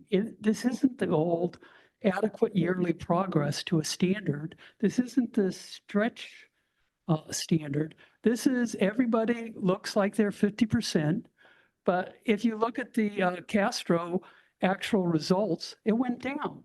You go look at the result. So that's why I sent you that thing that had all that crap removed, because it's a bad statistic. It's a stupid thing to use. Don't use it. Don't look at it. The other thing is seems to be a breadth of knowledge in this district of this intern, SBAC. Now, I haven't found that it's been used by a lot of districts, but it's free and it does the kind of thing, the questions directly are by the same company that does the SBAC. It is non-adaptive, which is one of the things that been talked about. It's an advantage if you're going to do looking at going into middle school math. It's non-adaptive, so everybody can have the same questions when they're doing the same block. And the teachers at different schools, I think, very obviously shouldn't be tied together to do everything at the same time.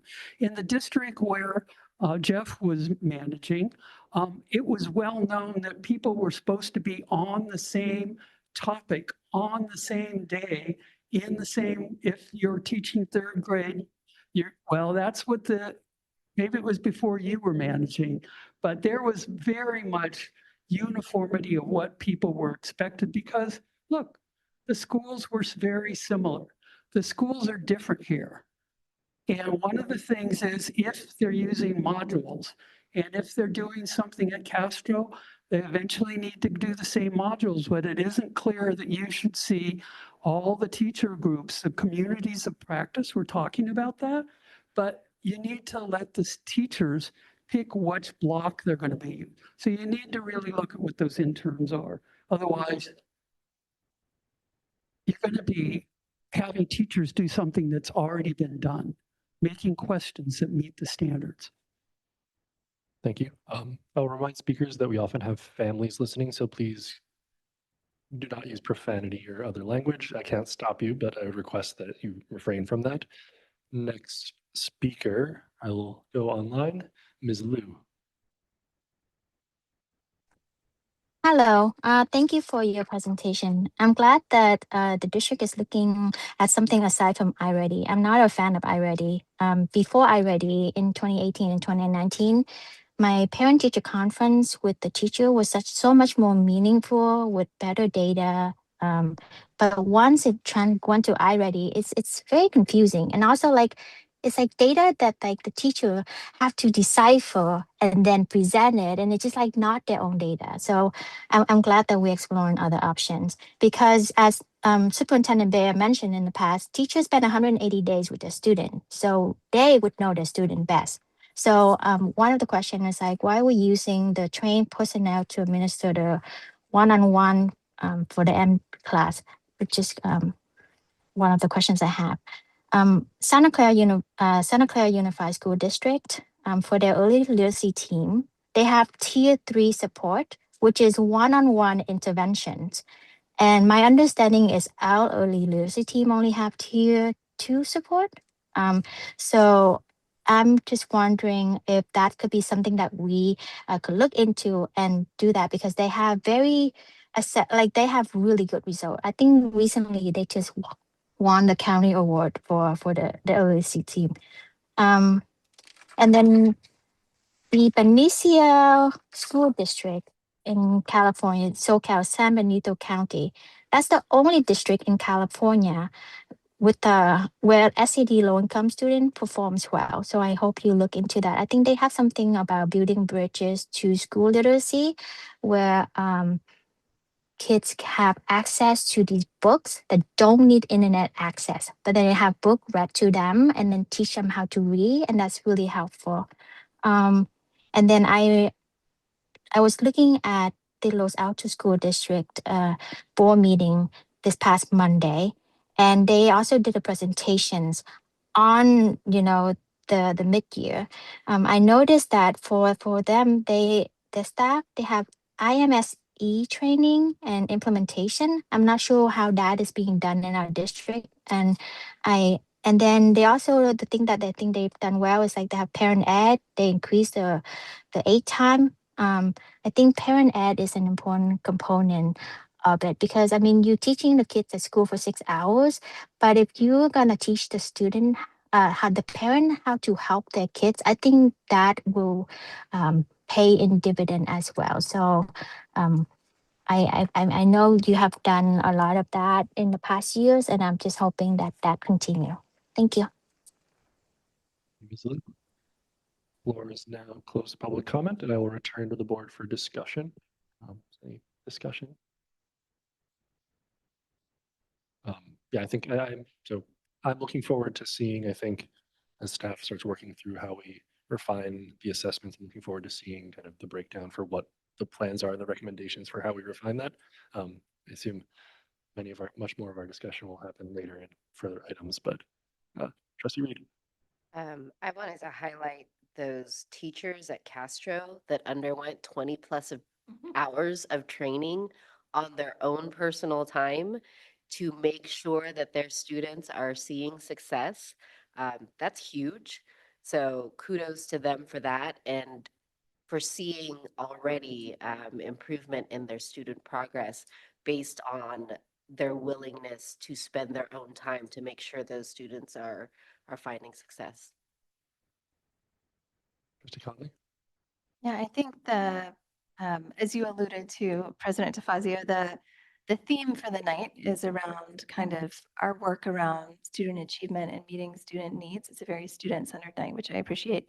And so, you know, what I'm going to talk about now kind of applies in some of the later pieces as well.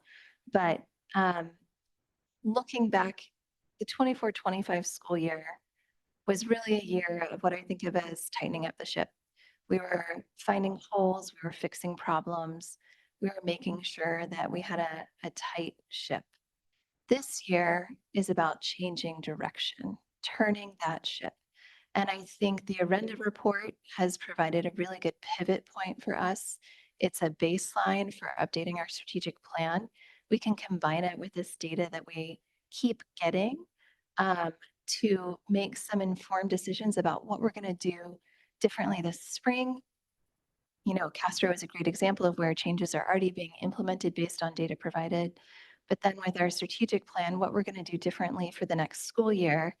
And we'll talk about our LCAP a little bit later, but how we're going to be eventually updating the LCAP, which is harder to do midstream than it is to kind of adjust some of the direct instruction in the classroom.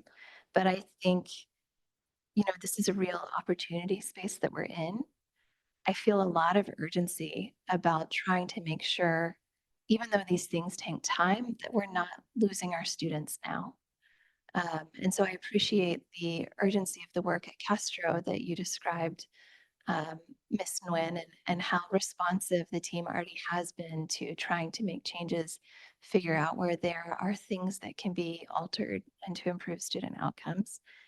And, you know, I've taught enough in different types of demographics and different types of school settings that I've seen for our children, proficiency on CASP is like it should be the floor. It is the low standard. There are so many children within our public school system and then also the private school system who are getting so much more beyond just proficiency on the CASP.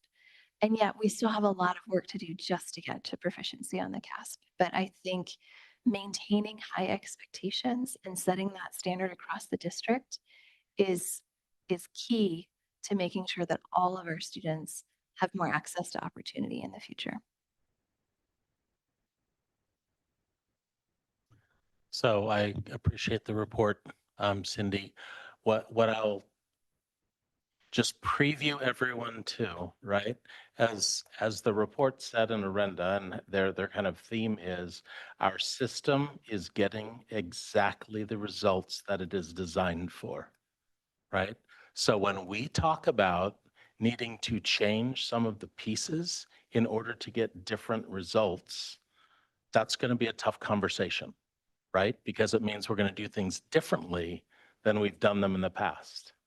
And just want to make sure that we all are aware of that and understand that, because leaving everything the same is going to get us exactly what we got right now.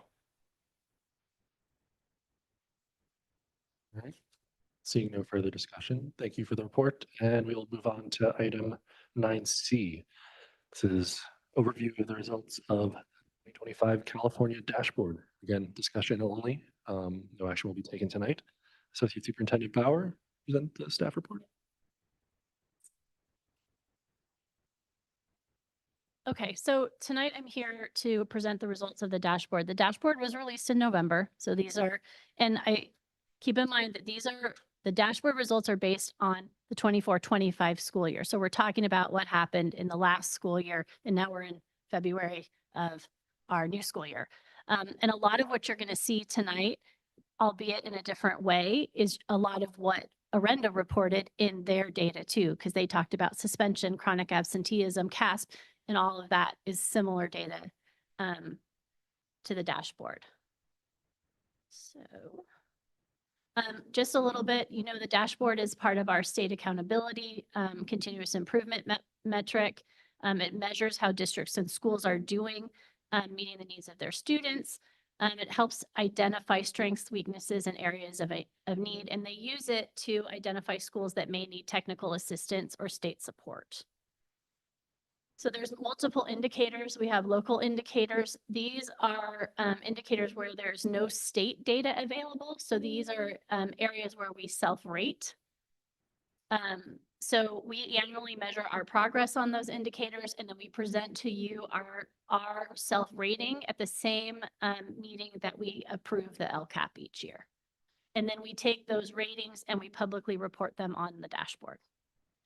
Then we have state indicators that these are the state indicators that the state collects data on. So they collected all the data from the 24-25 school year and then produced the results on the dashboard. We get results for all indicators, keeping in mind for looking at suspension and chronic absenteeism, you want to have low ratings and you want to have very high ratings for language arts and math and English learner progress. We do get ratings high, medium, low for any group with 30 or more students, with the exception of homeless and foster youth. That's if the group is 15 or more. And that the data used differs for each indicator. Some for chronic absenteeism, they're looking at kids TK to 8, but yet for the ELA and math or academic indicators, they're looking at kids that are taking SBAC in grades 3 to 8.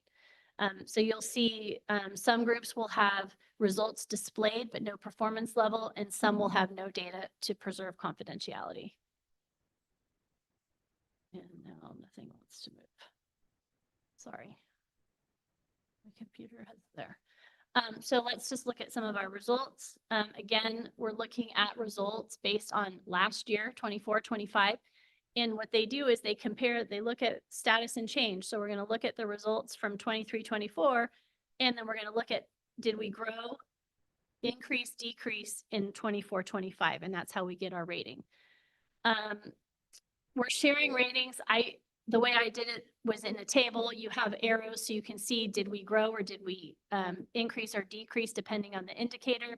And just to note, long-term English learners are a newly reported student group. So this is the second year of data. So now we have full ratings for long-term English learners. So chronic absenteeism, remembering that a student is considered chronically absent if she or he is absent for 10% of the days they're enrolled in school. So this number fluctuates over the course of the year.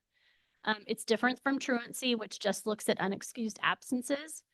And we calculate chronic absenteeism for all students grades TK to 8, and that all of our data we submit through CalPADS, and then the state pulls our data. And we want to have low or very low ratings for this. So if we look at our chronic absenteeism, I just looked at our subgroups, our student groups in the district. You can see overall, we had a slight decline in our overall chronic absenteeism rate as a district. And then you can see that we have groups starting with our Pacific Islander group where they have a very high percentage of chronic absenteeism. But interesting to note, there's only 19 students in that subgroup. So they don't have a rating, a high, medium, or low rating. They're just giving us a percentage, but nevertheless, we need to look at those 19 students. And then I arranged the data so you can see it in terms of the highest rates to the lowest rates of all of our student groups. And you can see that, again, our most at-risk groups are SED students, our Hispanic Latino students, our students with disabilities, homeless students have higher rates of chronic absenteeism.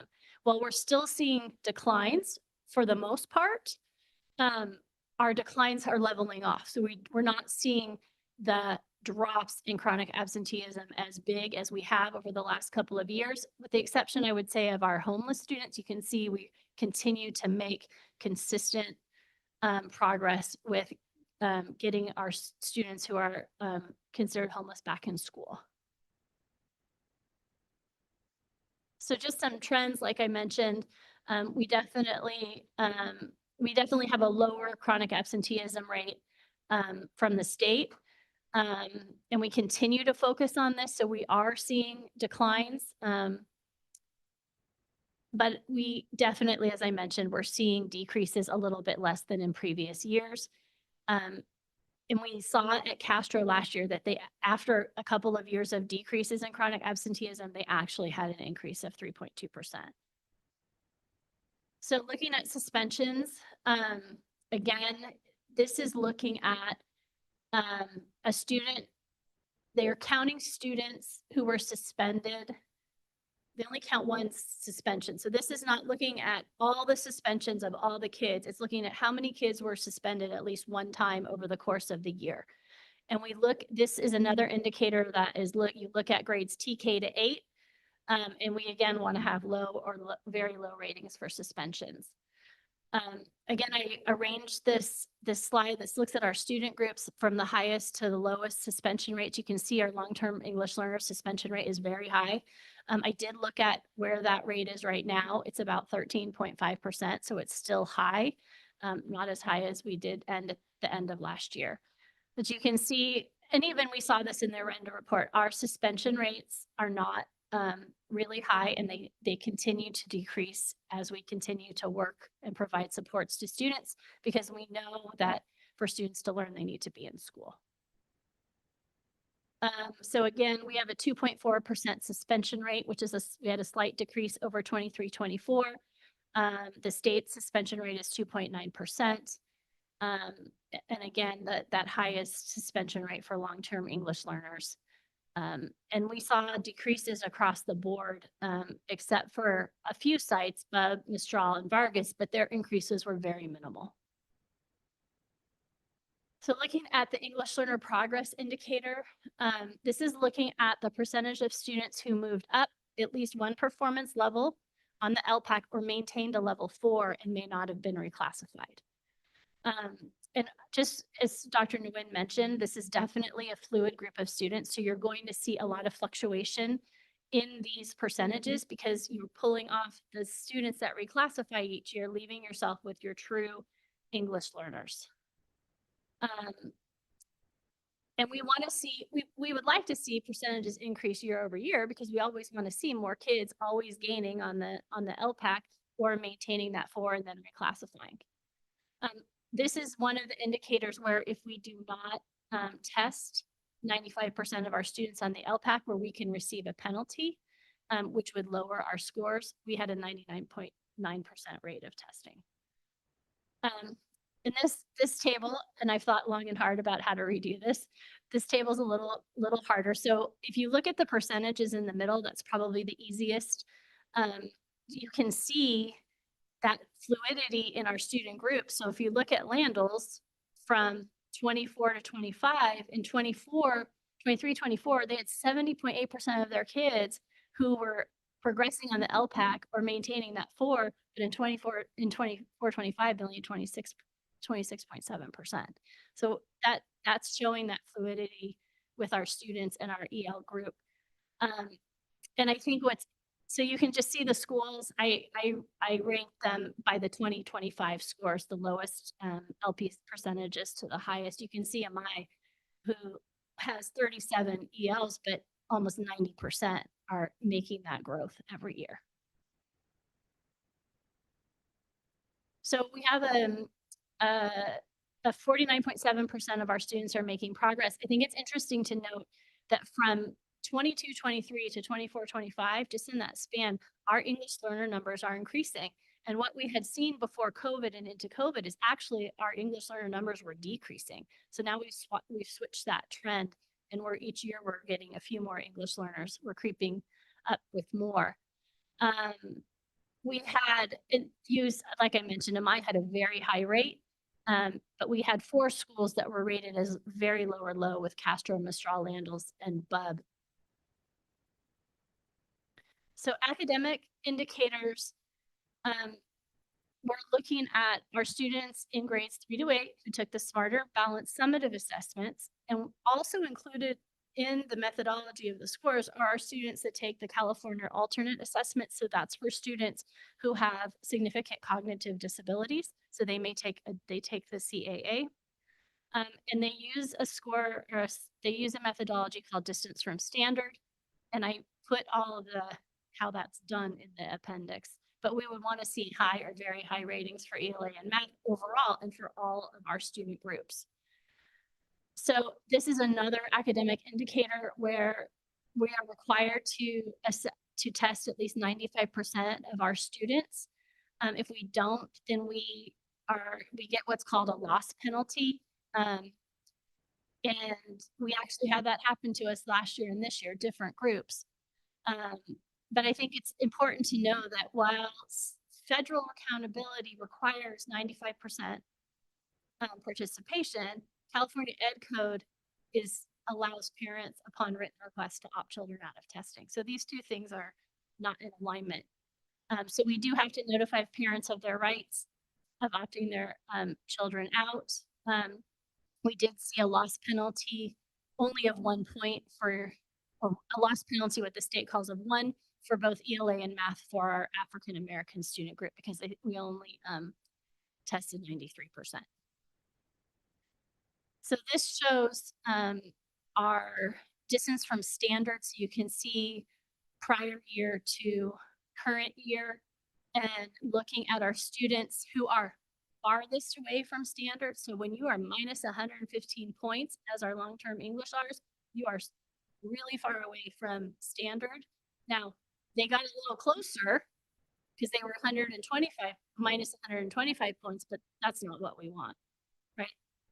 And so you can see our long-term English learners and our homeless students are struggling tremendously with academics. And then the rest of our scores as you go. So we only have right now 3 student groups essentially that are sitting above standard. So that distance from standard, they're above it. They're above the middle, right? Not the trends we want to see. So we maintained our rating. We're doing better than the state, but that's not what we want to do. And again, just like we've heard from Miranda and like we've talked about in our CAST report, what we talked about in our iReady report, our most at-risk student groups have low ratings for English language arts. There's a little bit of a bright spot where English language learners and our students with disabilities moved into the medium level from low, from 23-24 to 24-25.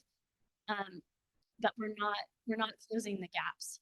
We just have big gaps, and we need to, as we've been talking, make some changes so that we can switch this trajectory. Looking at math, similar scores, although our groups, especially our long-term English learners and our homeless students, are doing much more poorly. Again, you can look and see our long-term English learners made a little bit of progress. They got a little bit closer, but not anywhere near where they need to be. I highlighted the loss score for our student group with his African American. You can see that without the loss score, they would have been at minus 47.1. With the loss score, they're at minus 57.8. So that's how that participation rate affects that percentage.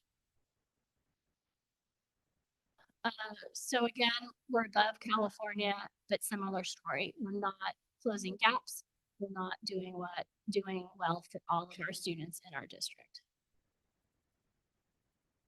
So systems of support, just important to note that there's state accountability, differentiated assistance, or intensive intervention, and that these areas, differentiated assistance per district is determined by the results of the dashboard. So currently, we are in differentiated assistance, And then you have federal accountability, which is CSI, comprehensive support and improvement, or ATSI or TSI, lots of acronyms. But CSI is really looking at Title I schools. ATSI and TSI are looking at student grade performance. So we're eligible for differentiated assistance. So we're in year 1 for long-term English learners, for both suspension rates and academic progress, or for English learner progress and suspension rates.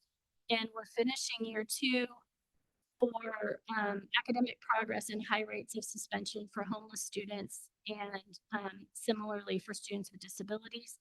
We have made gains in decreasing suspension rates for homeless students and students with disabilities. Students with disabilities have increased in the academic ratings. They went from very low to medium in ELA and from low to medium in math. We're not seeing that same with our homeless students, and we continue to work with the county on our plans. Also, based on the results, we had 4 schools identified for either ATSI or TSI, and 3 of those 4 have exited, Lannels and Stevenson. So when the dashboard came back at our highest point, we actually had 9 schools in ATSI, and we now have Castro continues in ATSI, and MI was found eligible for TSI this year based on their suspension rate for students with disabilities. So we have 2 schools. Both schools will then have to create a plan for how they're going to address those.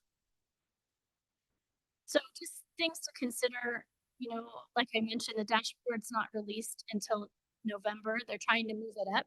We're looking for it to be released in October, so it's more useful for us, but it is talking about data from last year. And we have reported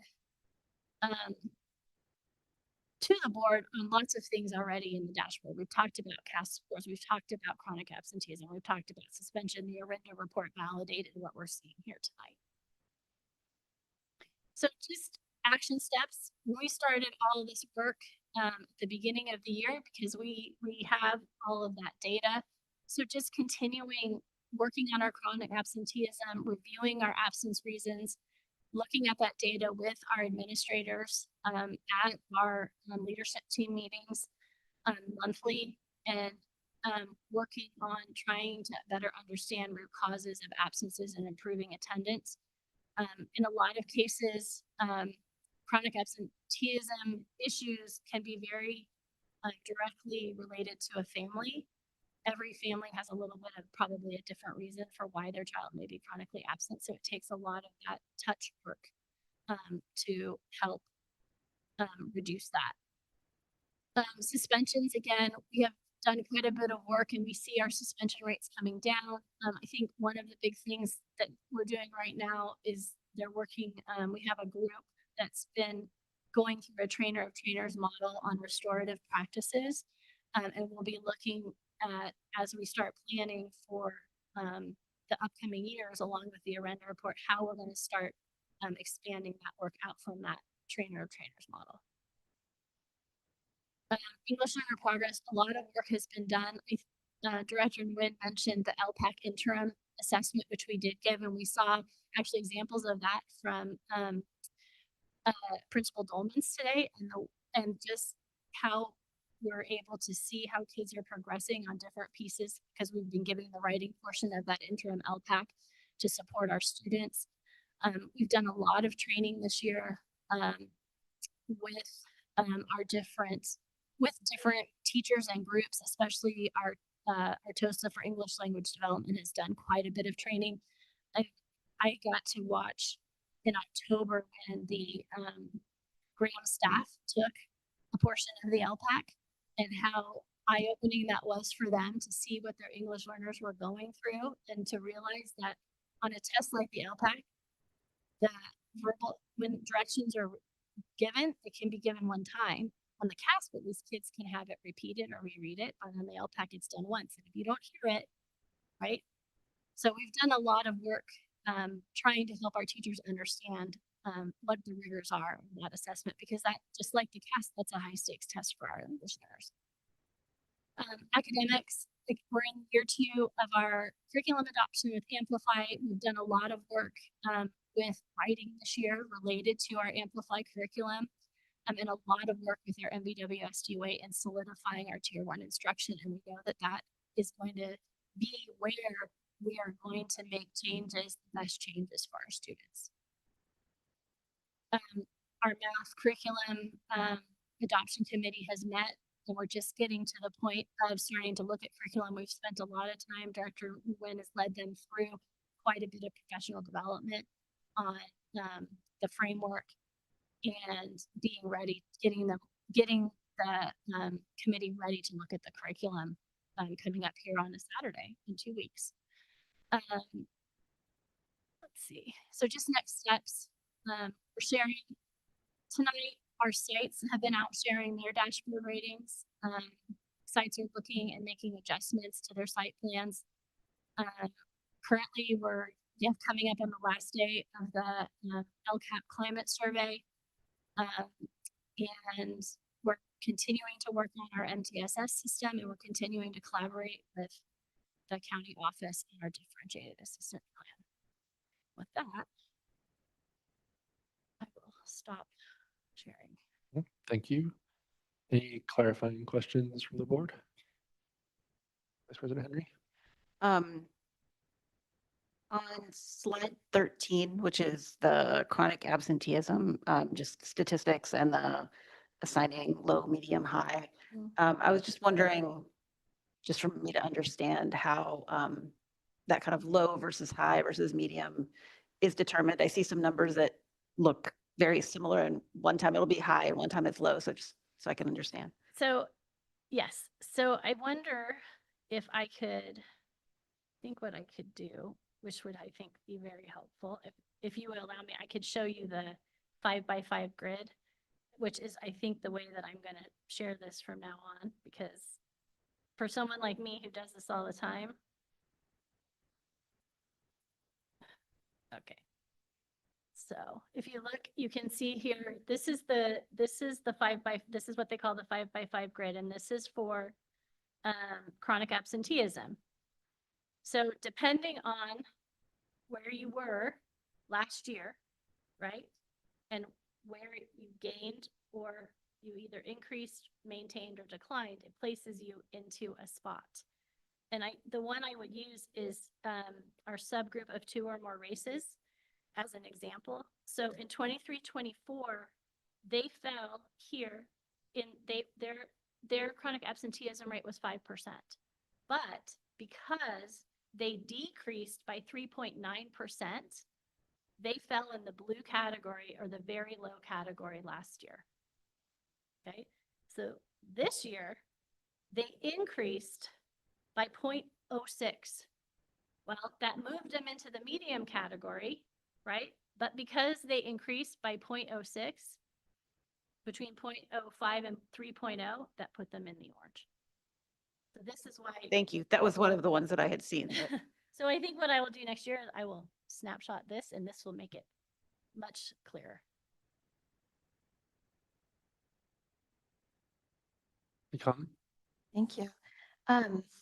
Looking at our suspension rates, do we have any protocol or action within our system for if a child who has a student with disabilities is potentially going to be suspended? Is there a flag that says contact Frank Salvaggio before suspending this child?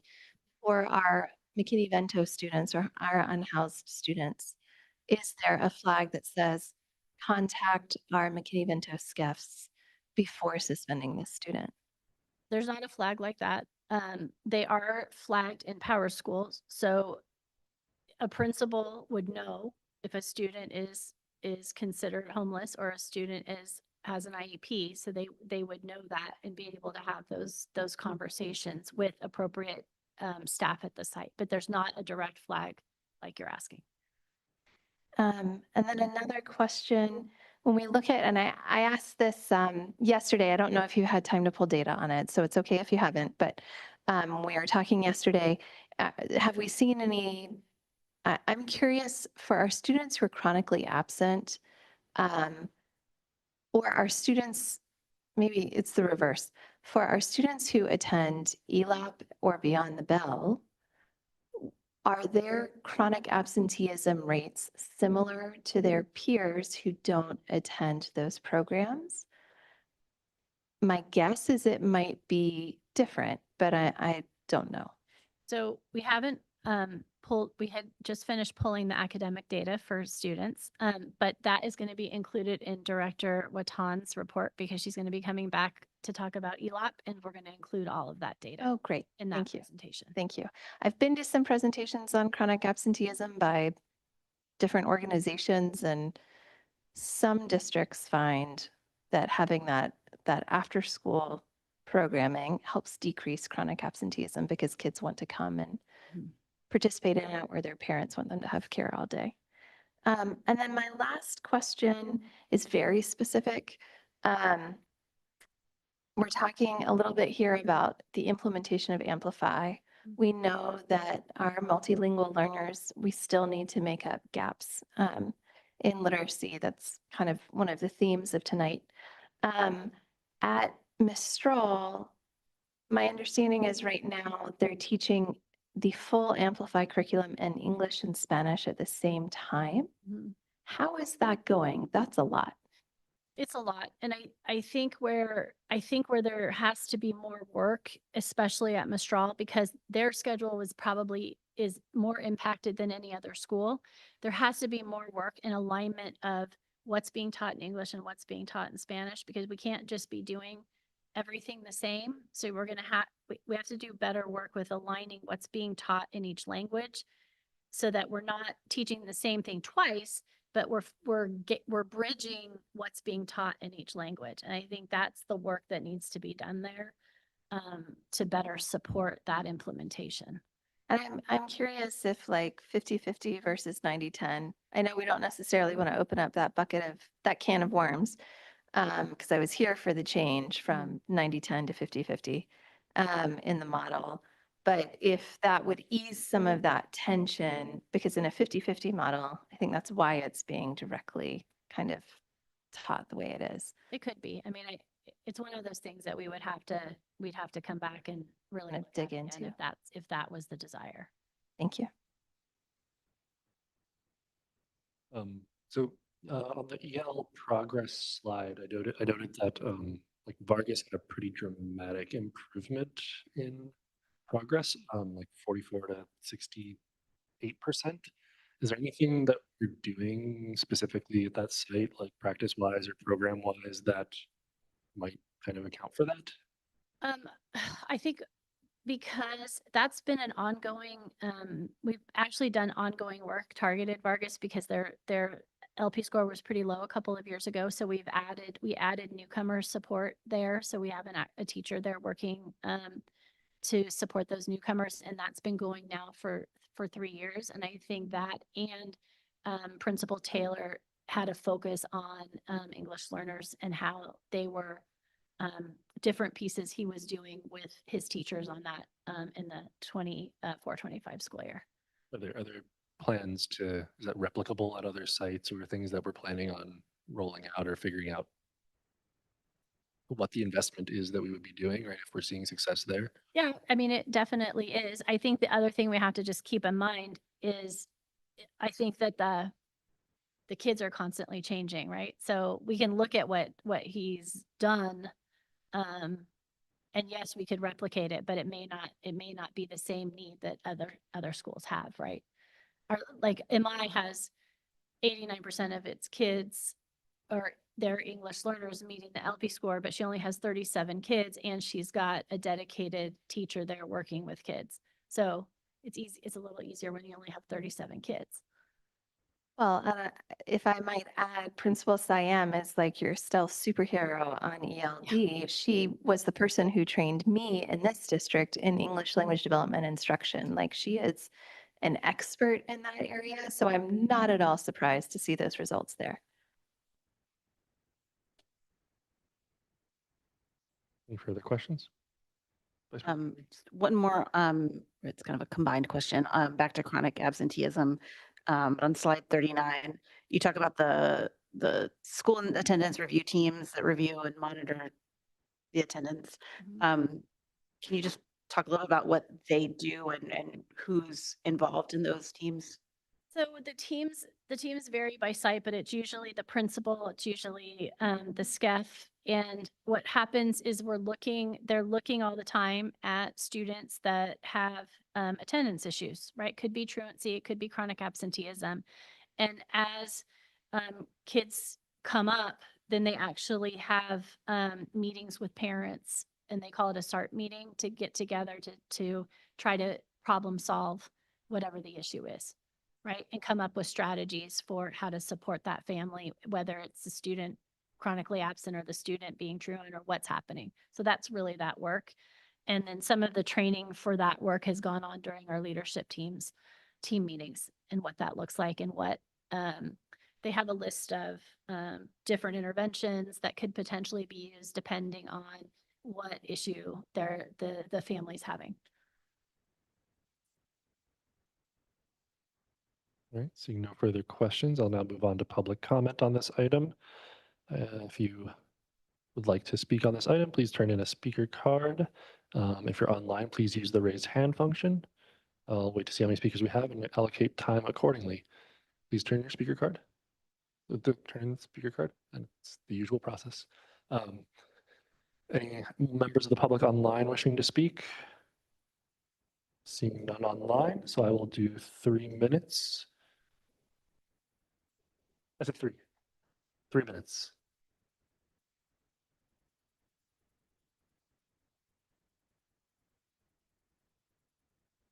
That's outside of our board bylaws for how much time to allocate to public comment. So By the way, read who it's from. we'll recognize Mr. Presence. I thought I wrote chronic. I thought that was the name. I'm sorry. Never mind, you don't get the joke. Devin would. Yeah, chronic absence. One of the things you might find interesting, Trustee Henry, is before the pandemic, this is one of the things that wasn't required to look at chronic absence. What was mainly done in this district was just the average absenteeism rate, which doesn't really tell the problems that chronic absenteeism was discovering. Is that's more important than what the average attendance rate is. This district, it took them a while to do it, and I kept on pushing them and pushing them and pushing them. One of the things I did was somebody can be chronic absent, but a person, for instance, we've just had the first 100 days, can be 10 days absent, and they're chronic absent. But what you find in some populations of students is their chronic absent means they've been absent 20 days. They will both show up as chronic absence, and you will have no idea what problems that one student is having because they've missed 20 days out of 100. So one of the things it reminds me, the old data I have, which I got from a Public Records Act, is pre-pandemic, so it doesn't matter. But you've inspired me to bother them again about giving me data on every student who's been chronically absent. How many total days has that student been absent?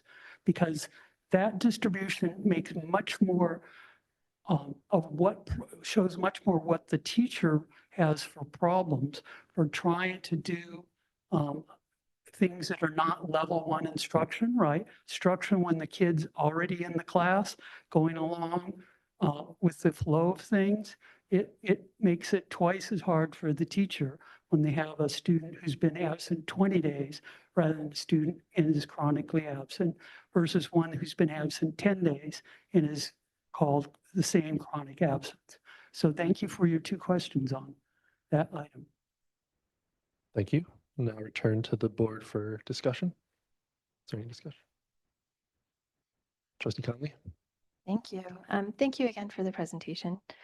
This is always, we always wish this data, if we could have this data in hand in August, think what we could do, right? It is very frustrating that doesn't come until November from the state. So when it comes to our suspensions, I think I've talked about it before. Unless it's a state mandated suspension, there are 5 causes that we have to suspend by law for. I really don't believe that we should be suspending any McKinney-Vento students. It does not help them. It does not help the school. It doesn't make anything better to send a child away from school who has nowhere to go. Or maybe they have an RV to go to, or a van, or a shelter. Like it just, and the work that I've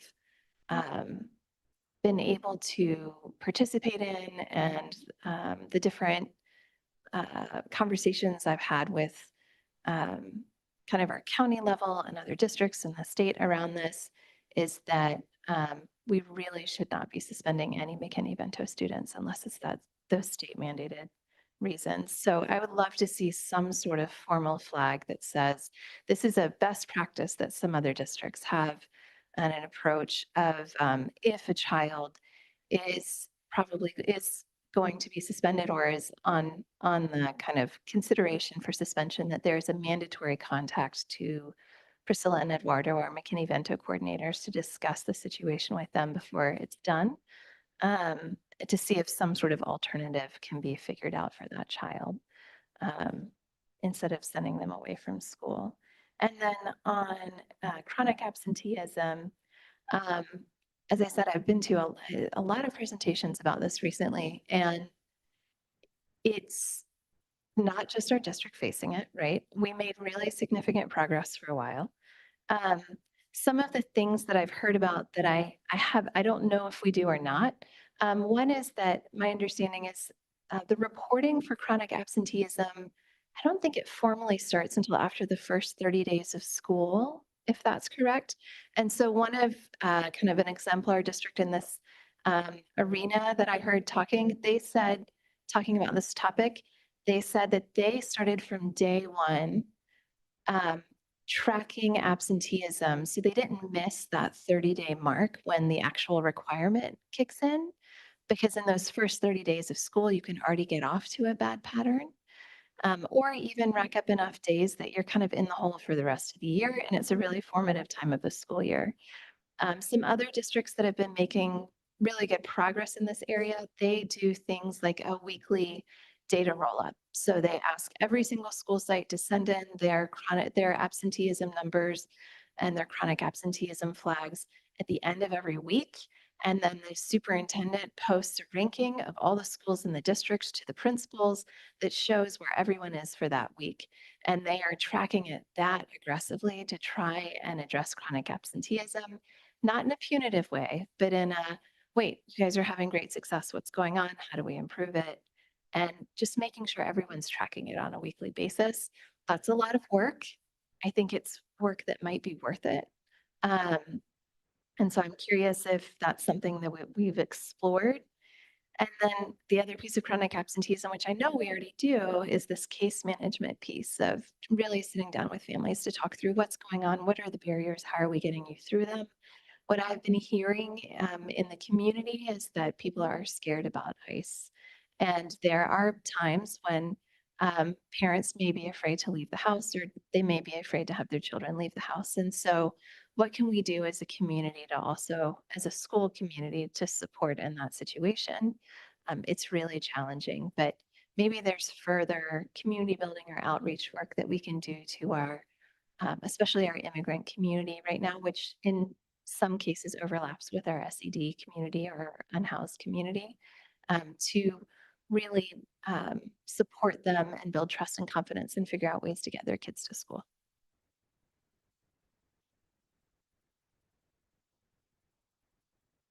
Any further discussion? I think we're all saving some discussion for LCAP survey, but we're approaching the time, so. What is your sense of the timing of the evening, Superintendent Beer? It all depends how much discussion there is.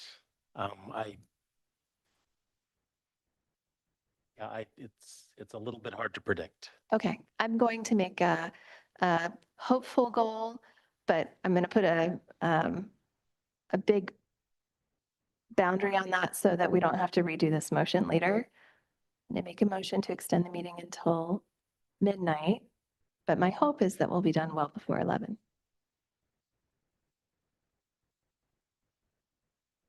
I'll second with the same hope. So all those in favor, say aye. Aye. All opposed? All right, the motion passes with trustees Conley, Henry, and DeFazio in favor, and trustee Lambert and Reed opposed. Motion, do we need to take a brief recess? All right, 5-minute recess.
right, we are back from recess at 9:50 p.m.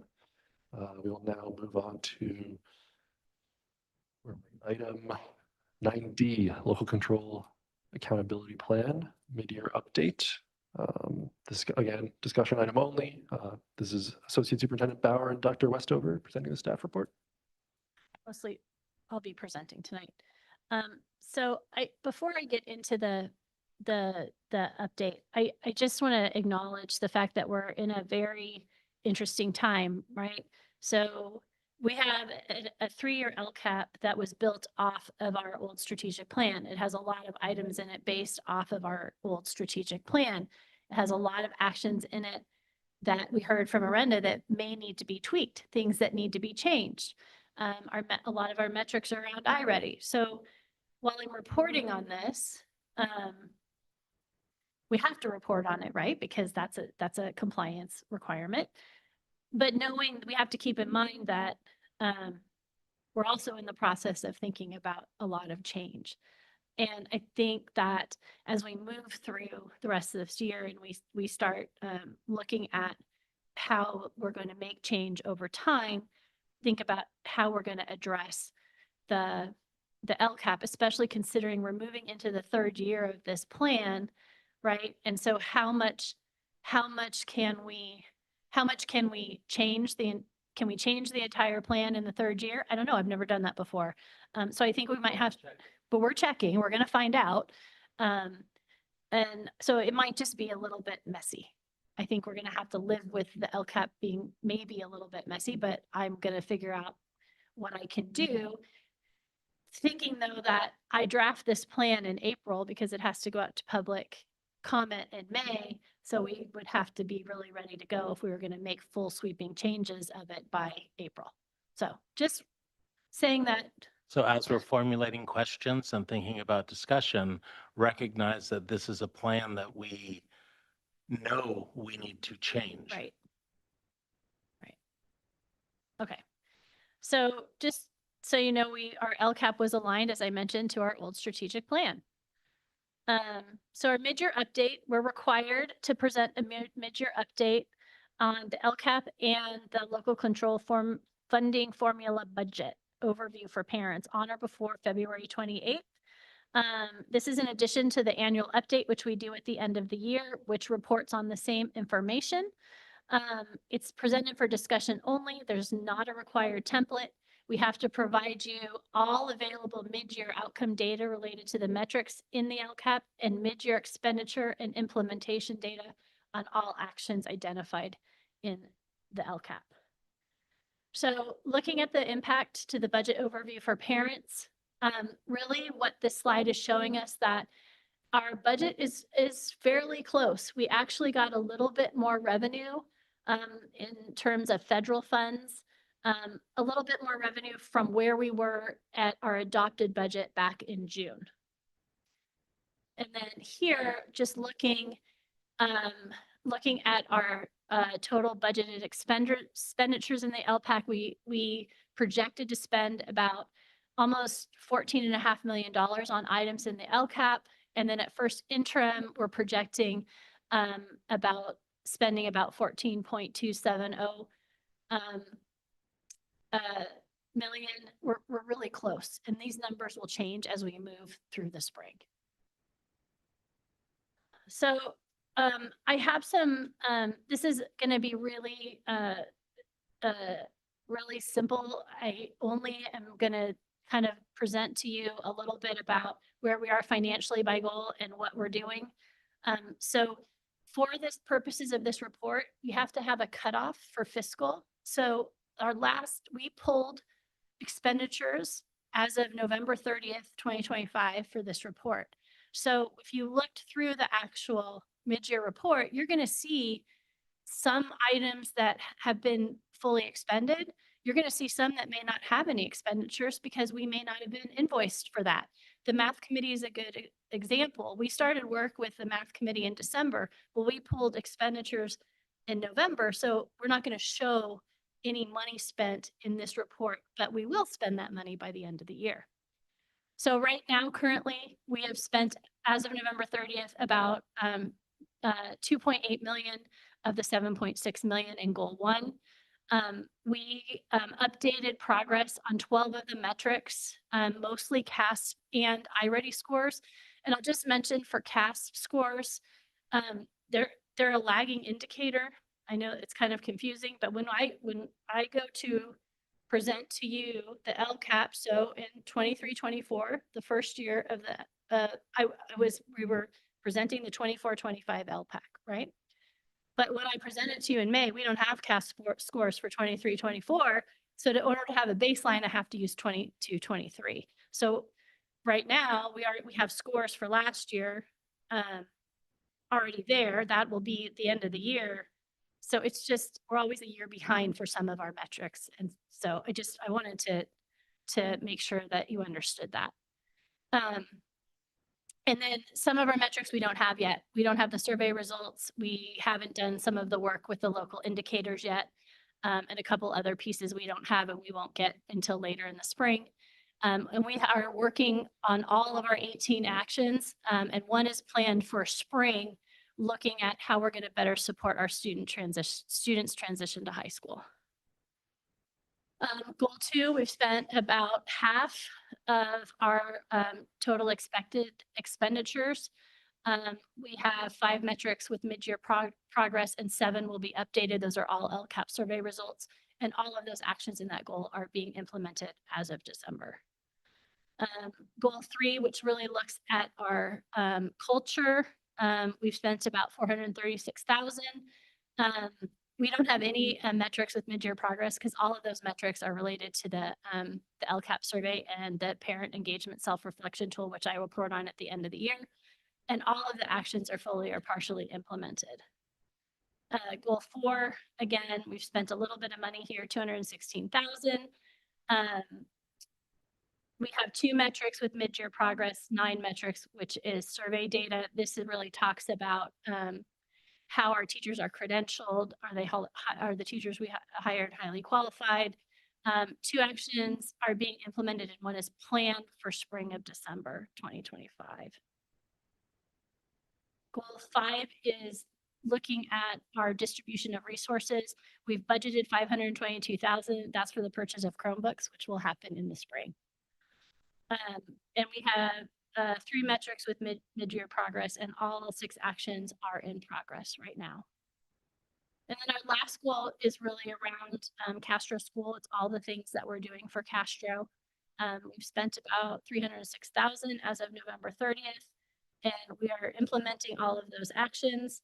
And we'll update 8 metrics at the end of the year. I think important to note in this goal, there's a lot of things happening in that goal, but a lot of the expenditures, you can only capture expenditures in the LCAP in one place. So things like at-risk supervisor, we have an extra at-risk supervisor for Castro, but that's captured in goal, I want to say goal 2, where we have at-risk supervisors in the total cost because we can only put that money in once, we can't double count it. So we're going to continue to work to encourage our families tonight to finish the LCAT survey. We're going to leave it open until Monday morning, so anybody who wants to finish it over the weekend can. I'm starting work on actually now the annual update and the federal addendum, all things that we'll bring to you in June. And I know for finances, we're shifting work to second interim and development of the budget. And I think what I neglected to put here is also thinking about now how we're planning for the implementation of all of the recommendations from Miranda. So with that, I'm gonna stop and I'm happy to answer questions. Thank you. Are there any questions from trustees? Trustee Conley. I'm just trying to dig back through. I can already envision questions from community members about an increase in revenues. I'm wondering, but this is from the first interim budget report, so it was already included in all of our budget discussions, yes? Okay, I just wanted to clarify that for the public.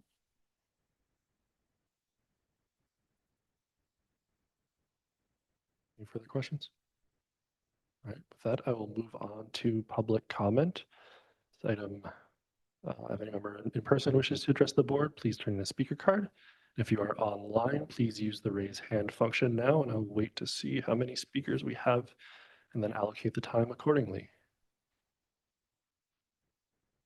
Seeing no one wishing to speak online, and I have one card in person, I will allocate 3 minutes. Mr. Nelson. Did these get handed out?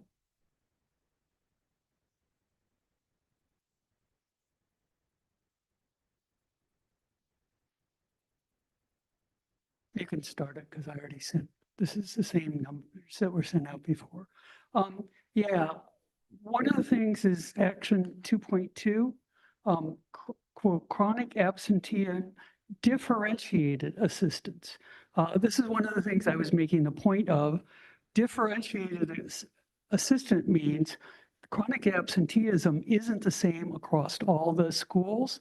When we saw the list before, it showed some of the schools were very low, Stevenson and Amai, but also surprisingly, Mistral was low. I think it was 8 or 9%, which is much better than what it is at Castro. And those two schools are the two schools with the highest SED percentages. So one of the things in Action 2.8, which are school link services. Now, fortunately, I didn't make the adjustment for the numbers that was being spent, not being a half year, even though it was a mid-year report. So this may be 53K underspent for pupil services on these two things is over dire warning to you. But there have been past years when there's been like $120,000 that were supposed to be spent on high need students in the LCAP that weren't spent because positions were not filled. I think somewhere in all these reports, there's indication that there was an at-risk supervisor that was supposed to be hired, but didn't get hired until November. Trustee Conley was mentioning, one of the things about chronic absenteeism, and you heard it from the support people, was these kids are not unknowns. The kids that were chronically absent last year, the kids that were chronically absent the year before, guess what? They're the kids that should be, and the families that should be contacted maybe even before the school year starts, not necessarily wait 10 days into the next school year for a kid that was chronically absent last year. You know that kid is at risk. It's one of the reasons the name has to do with the function that that person is doing. Those are the feet on the ground that are going to go talk to those families. And I don't know if they're being engaged to start their job before school starts, but if they're hanging around 10 days after school starts or at the end of the year, it isn't nearly as valuable if they're 10 days before the school year starts. So how you spend your money makes a big difference. When you spend your money, where you spend the money, all that makes a difference. Thank you. With that, I will return to the board for discussion.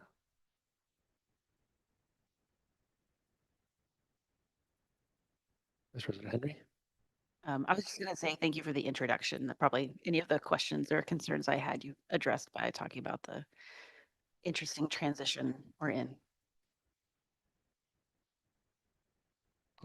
Yeah, I think anyone doesn't have any more discussion.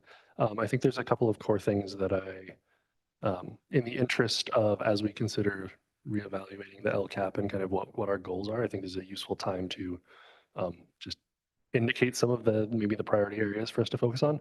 I did notice that for actions, for EL programs, I think we have a significant number of different programs we're instituting there. I went through a list. I'm not sure if this is entirely accurate, but like ELD coach, PSYOP training, newcomer teachers, Lexia English, grammar gallery, things along those lines. But we still have declining progress there. I think that feels like a good priority area for us to be,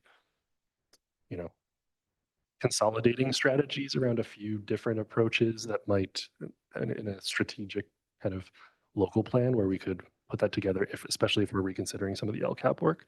That I think is one area that might start. I think something that came to mind from thinking about the Arenda study was how we set our goals. We often, I think, take what we know about where we are and kind of where we want to aim for. The Arenda study kind of pointed out that we don't really map to where our community vulnerability would predict. So potentially benchmarking us against peer districts and where their trajectories are might be a useful way to consider that. But I'm more kind of trying to set some ideas for as we consider this. We can pause there if anyone else has any discussion they'd like to jump in with. Trustee Conley. I mean, I have great faith in strategic planning processes, and I don't, while I appreciate giving areas of interest that individual trustees have, I do think a lot of this has to be community-led. And so our strategic plan is about data, community members, school site staff, district office specialists, and the board all working together on a strategic plan. And then that in turn sets the LCAP goals. So personally, I'm not ready to weigh in on focus areas or metrics yet because I have seen how much work goes into that strategic planning process and the variety of inputs. I mean, I think to your point earlier, right, we do need to make sure that we're serving the students that we have today now. I want us to make some changes that we can relatively quickly. And I know you all are working on that, but I worry about us, while we do need to do a new strategic plan and develop that with community input, I worry about us spending, I don't know how long a strategic plan process takes, a year, discussing, going through, going back and forth. And then at the end of the year, we have a plan with a system in place where we're getting the same outcomes that we are kind of seeing right now, right? I think there's a middle ground where we can make some changes now-ish. As I talked about earlier this evening, there are immediate things to do this spring, which staff is already working on. There's planning for next year. I don't think the board has enough information about the different English learner programs to begin. It sounds like you're suggesting making cuts within the English language programs. No, I'm not. And that is what I am reacting to. No, my request is, I think that I'm trying to see things for the staff to start thinking about for how to structure our, like consolidating our efforts and how to structure, right? Because we've seen the Arenda study, talked about the Christmas tree effect. We have lots and lots of programs we've added, and I don't think we can continue doing all the things we're doing and expect different results.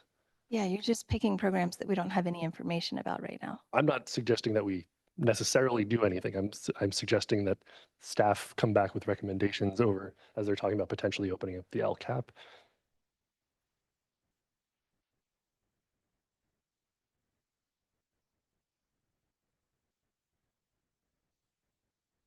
No further. I think Vice President where we Henry. are. Yeah. I think that's the direction they're heading in, is Yeah, the yeah. impression I got, which is why. That's great. That's good. I want to make sure we're at least clear and kind of giving our direction as the board, but okay, thank you. Any further discussion? All right. With that, we will move on to item 9E. This is provisional internship permit application. Yeah, so we need board approval on this. We are filing with the state, I guess, technically, for a provisional internship permit, also called a PIP. It allows us to put in place someone who's working on a credential as opposed to cycling substitutes through a classroom. So this is just an application I recommend the board approve. Thank you, Superintendent Bear. Any clarifying questions? I'll now move to public comment. Anyone in person, turn in a speaker card, please. And if you're online, please use the raise hand function. Seeing no one wishing to speak, we'll now move to action. Do I have a motion? I move to approve the Provisional internship permit application is presented.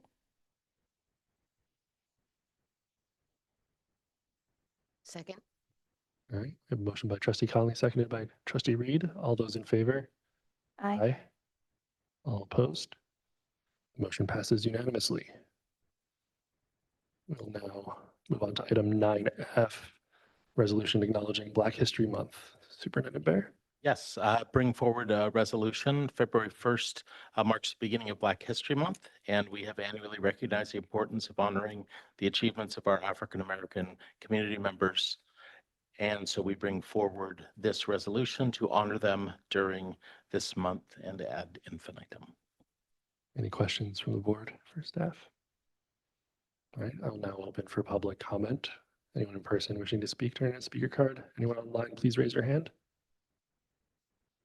Seeing no public comment, I'll now return to the board for discussion and action. And then after approving the resolution, I'll suggest that we perform a choral reading.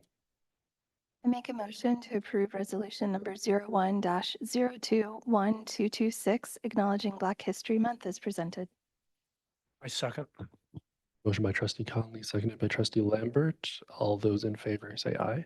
Aye. All opposed? The motion passes unanimously. Now we will proceed with the choral reading. I'll start with trustee Lambert. Whereas members of the Mountain View Wisman School District Board of Education are honored to join communities across the country and recognize February 1st, 2026 as the start of Black History Month. And Whereas Black History Month has been celebrated in the United States since 1926 when Carter G. Woodson established Negro History Week. And Whereas Africans were first brought involuntarily to the shores of the United States as early as the 17th century. And Whereas African Americans suffered enslavement and subsequently faced the injustices of lynch mobs, segregation, and denial of the basic and fundamental rights of citizenship. And Whereas in 2026, the vestiges of those injustices and inequalities remain evident in the society of the United States. And whereas in the face of injustices, allies of all races in the United States have distinguished themselves with a commitment to the noble ideals on which our community was founded and have fought courageously for the rights and freedoms of African Americans and others. And whereas the contributions of African Americans from all walks of life throughout the history of the United States reflect the greatness of this place. whereas many African Americans lived, toiled, and died in obscurity, never achieving the recognition those individuals deserved, and yet paved the way for future generations to succeed. And whereas the contributions and achievements of Black citizens are an important part of the core curriculum throughout the year, Black History Month provides an opportunity to highlight the unique contributions of the African American community that have too often been overlooked. therefore, be it resolved that the Mountain View Wisman School District Board of Trustees pause to acknowledge the courageous fight for civil rights, liberties, and freedoms for African Americans as a part of the observance of Black History Month and encourage educators, students, and families to learn about the heritage and achievements of African Americans through relevant programming and activities. And therefore, be it further resolved that the Mountain View Wisman School District Board of Trustees adopts resolution number 01-021226 to encourage the celebration of Black History Month in the schools of the district with relevant activities and to acknowledge the significance of Black History Month as an important opportunity for all people in the United States to learn from the past and understand the experiences that have shaped our communities. all right. Okay, now we will move on to item 9G, resolution reduction of classified services. Yes, so over the past 2 meetings, the board has discussed budget reductions looking ahead to the 26-27 school year. So the next 2 items, item G and item H, are a pair of resolutions that allow for those reductions to be enacted. The first one, G, is for reduction of classified services, And H, reduction of certificated services. We need board action on both of these tonight. I have one adjustment to offer for the classified reduction, and that is Director Aaron Green has identified, it's currently listed as 1.5 positions reduced. She feels that she can operate with a 2 FTE reduction there. So that would increase the human resources technician reduction to 2.0 and the total reduction to 14.0. So I offer that update to that, if you could include that or consider that for approval, please. Thank you. Will we take these both together and then, no, we take them separately? Okay, so I'll do public comment on, or I'll ask any clarifying questions on item G.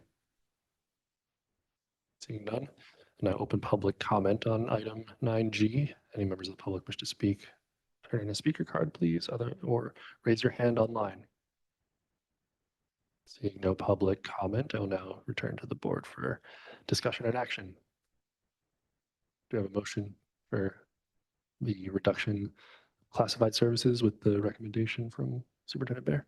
I move that the board approve resolution number 02-021226, reduction of classified services with the amendment identified by Superintendent Bear. Second. Motion by Trustee Lambert, seconded by Trustee Conley. All those in favor? Aye. Aye. All opposed? Motion passes unanimously. Now we'll move on to item 9H, which is the resolution reduction of certificated services. Any clarifying questions? I'll open for public comment. Any members of the public wishing to speak? In person, turn in a speaker card. Online, raise your hand. Seeing none, we'll now move back to the board for discussion and action. I have a motion.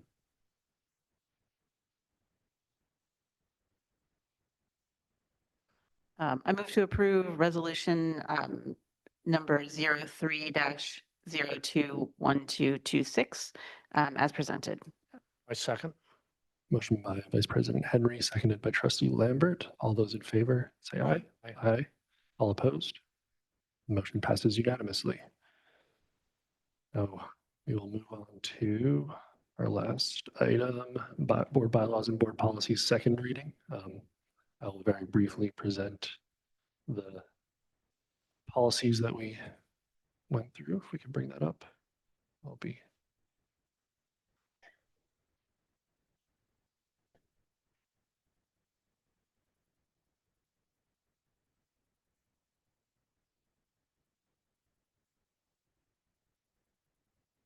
All right.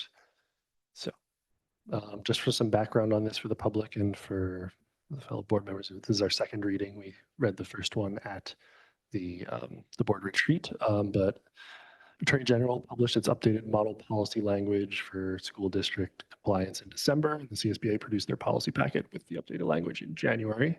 The policy committee met at the beginning of February to discuss these updates and make its recommendation. Then we had the board had the first reading at the board retreat on Saturday, but given that the public was less likely to watch that meeting, we felt it important to agendize the second reading in discussion and action rather than the consent agenda as usual. I want to thank staff and Vice President Henry for working diligently on this. It allowed us to balance appropriate consideration of the policies with timely passage, and this will put us on track for ensuring AB 495 compliance ahead of the March 1st deadline. Next slide. So this is a quick overview of the list that we're covering. So the main batch here is the response to immigration enforcement of 1445, which replaces our to be rescinded 5145, and then some collateral updates to student records, release of directory information, access to district records. And then the policy committee was continuing its work on board policies, so we brought that forward as well. Next slide, please.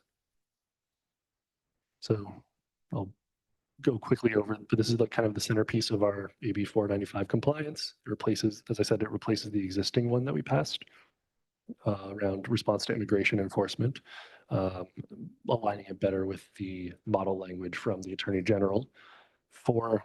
Just to highlight, the 4 core prohibitions in here is generally, we won't collect immigration status information, won't require immigration documents when other ones suffice. We won't disclose protected information to immigration enforcement and will not grant access to non-public school areas unless presented with a judicial warrant, judicial subpoena, or court order. The distinction matters as an administrative warrant issued by ICE is not a judicial warrant and does not compel our cooperation. Further, the board will receive notification for immigration enforcement requests. Next slide. In addition to adding that update, there were some collateral updates where we just reviewed, as part of it, we reviewed some of our existing policies. So we simplified our student records language to cross-reference to the new immigration enforcement policy rather than having duplicated language. That way we have a single source of truth for our immigration protection procedures. And we reviewed our release of directory information and access to district records policies to ensure compliance, made some small updates to the language in the process, along with adding the appropriate cross-references. Next slide. And then finally, we also, as I mentioned, we also met to respond to board feedback on the board policies bylaw, clarifying language about how the board itself maintains discretion on how to develop policy. That is all. This is a small update. Any questions? Vice President Henry. Just that I don't think that this presentation is included in the supporting documents in the agenda. So just asking if that can be added to where it gets added on the public site. We will do that. We'll make sure it's attached. All right, with that, this is the action of the wait for public comment. Any members of the public wish to speak on this item? Seeing no one in person, anyone online should raise their hand if they would like to comment. Seeing none, I will now move back for action on these policies. I make a motion that the Board of Trustees approve the board bylaws and board policies at second reading. I'll second. Motion by Trustee Conley, seconded by Vice President Henry. All those in favor, say aye. Aye. Aye. All opposed? The motion passes unanimously. Now that reaches the end of discussion and action. We are now on to board updates. At this time, any member of the board like to provide updates since the last meeting? Trustee Conley. Just very quickly, I'll send everyone. I was at the Board of Directors CSBA meeting at the end of January. And then I've since received the January update for CSBA delegates, but I now know that I can share that more widely, so I'll send that to trustees. Thank you, Trustee Conley. Any other updates? Seeing none, move to items for future agendas. Proposed topics for Trustee Conley. Yeah, I have two. So when I say this very gently, this is not, something that hadn't occurred to me until this evening is that right now our president and vice president are doing the agenda planning together and then also are on the policy committee together. And that brown acts the two of you on a significant amount of material. I'm not sure if that's like good for the overall health of the board to have you so siloed off. So food for thought, maybe we want to consider looking at that and adjusting it a little bit. My second request is that I anticipate with the outdoor learning projects, they should hopefully be going out for bid soon. So we're still working through DSA. Do we anticipate that we'll be on time for the summer? Yes, we're still on. Okay. So I'm anticipating at some point those bids are going to come back for review by the board, and we usually do some sort of construction update for the summer so that people know what's coming. Thank you.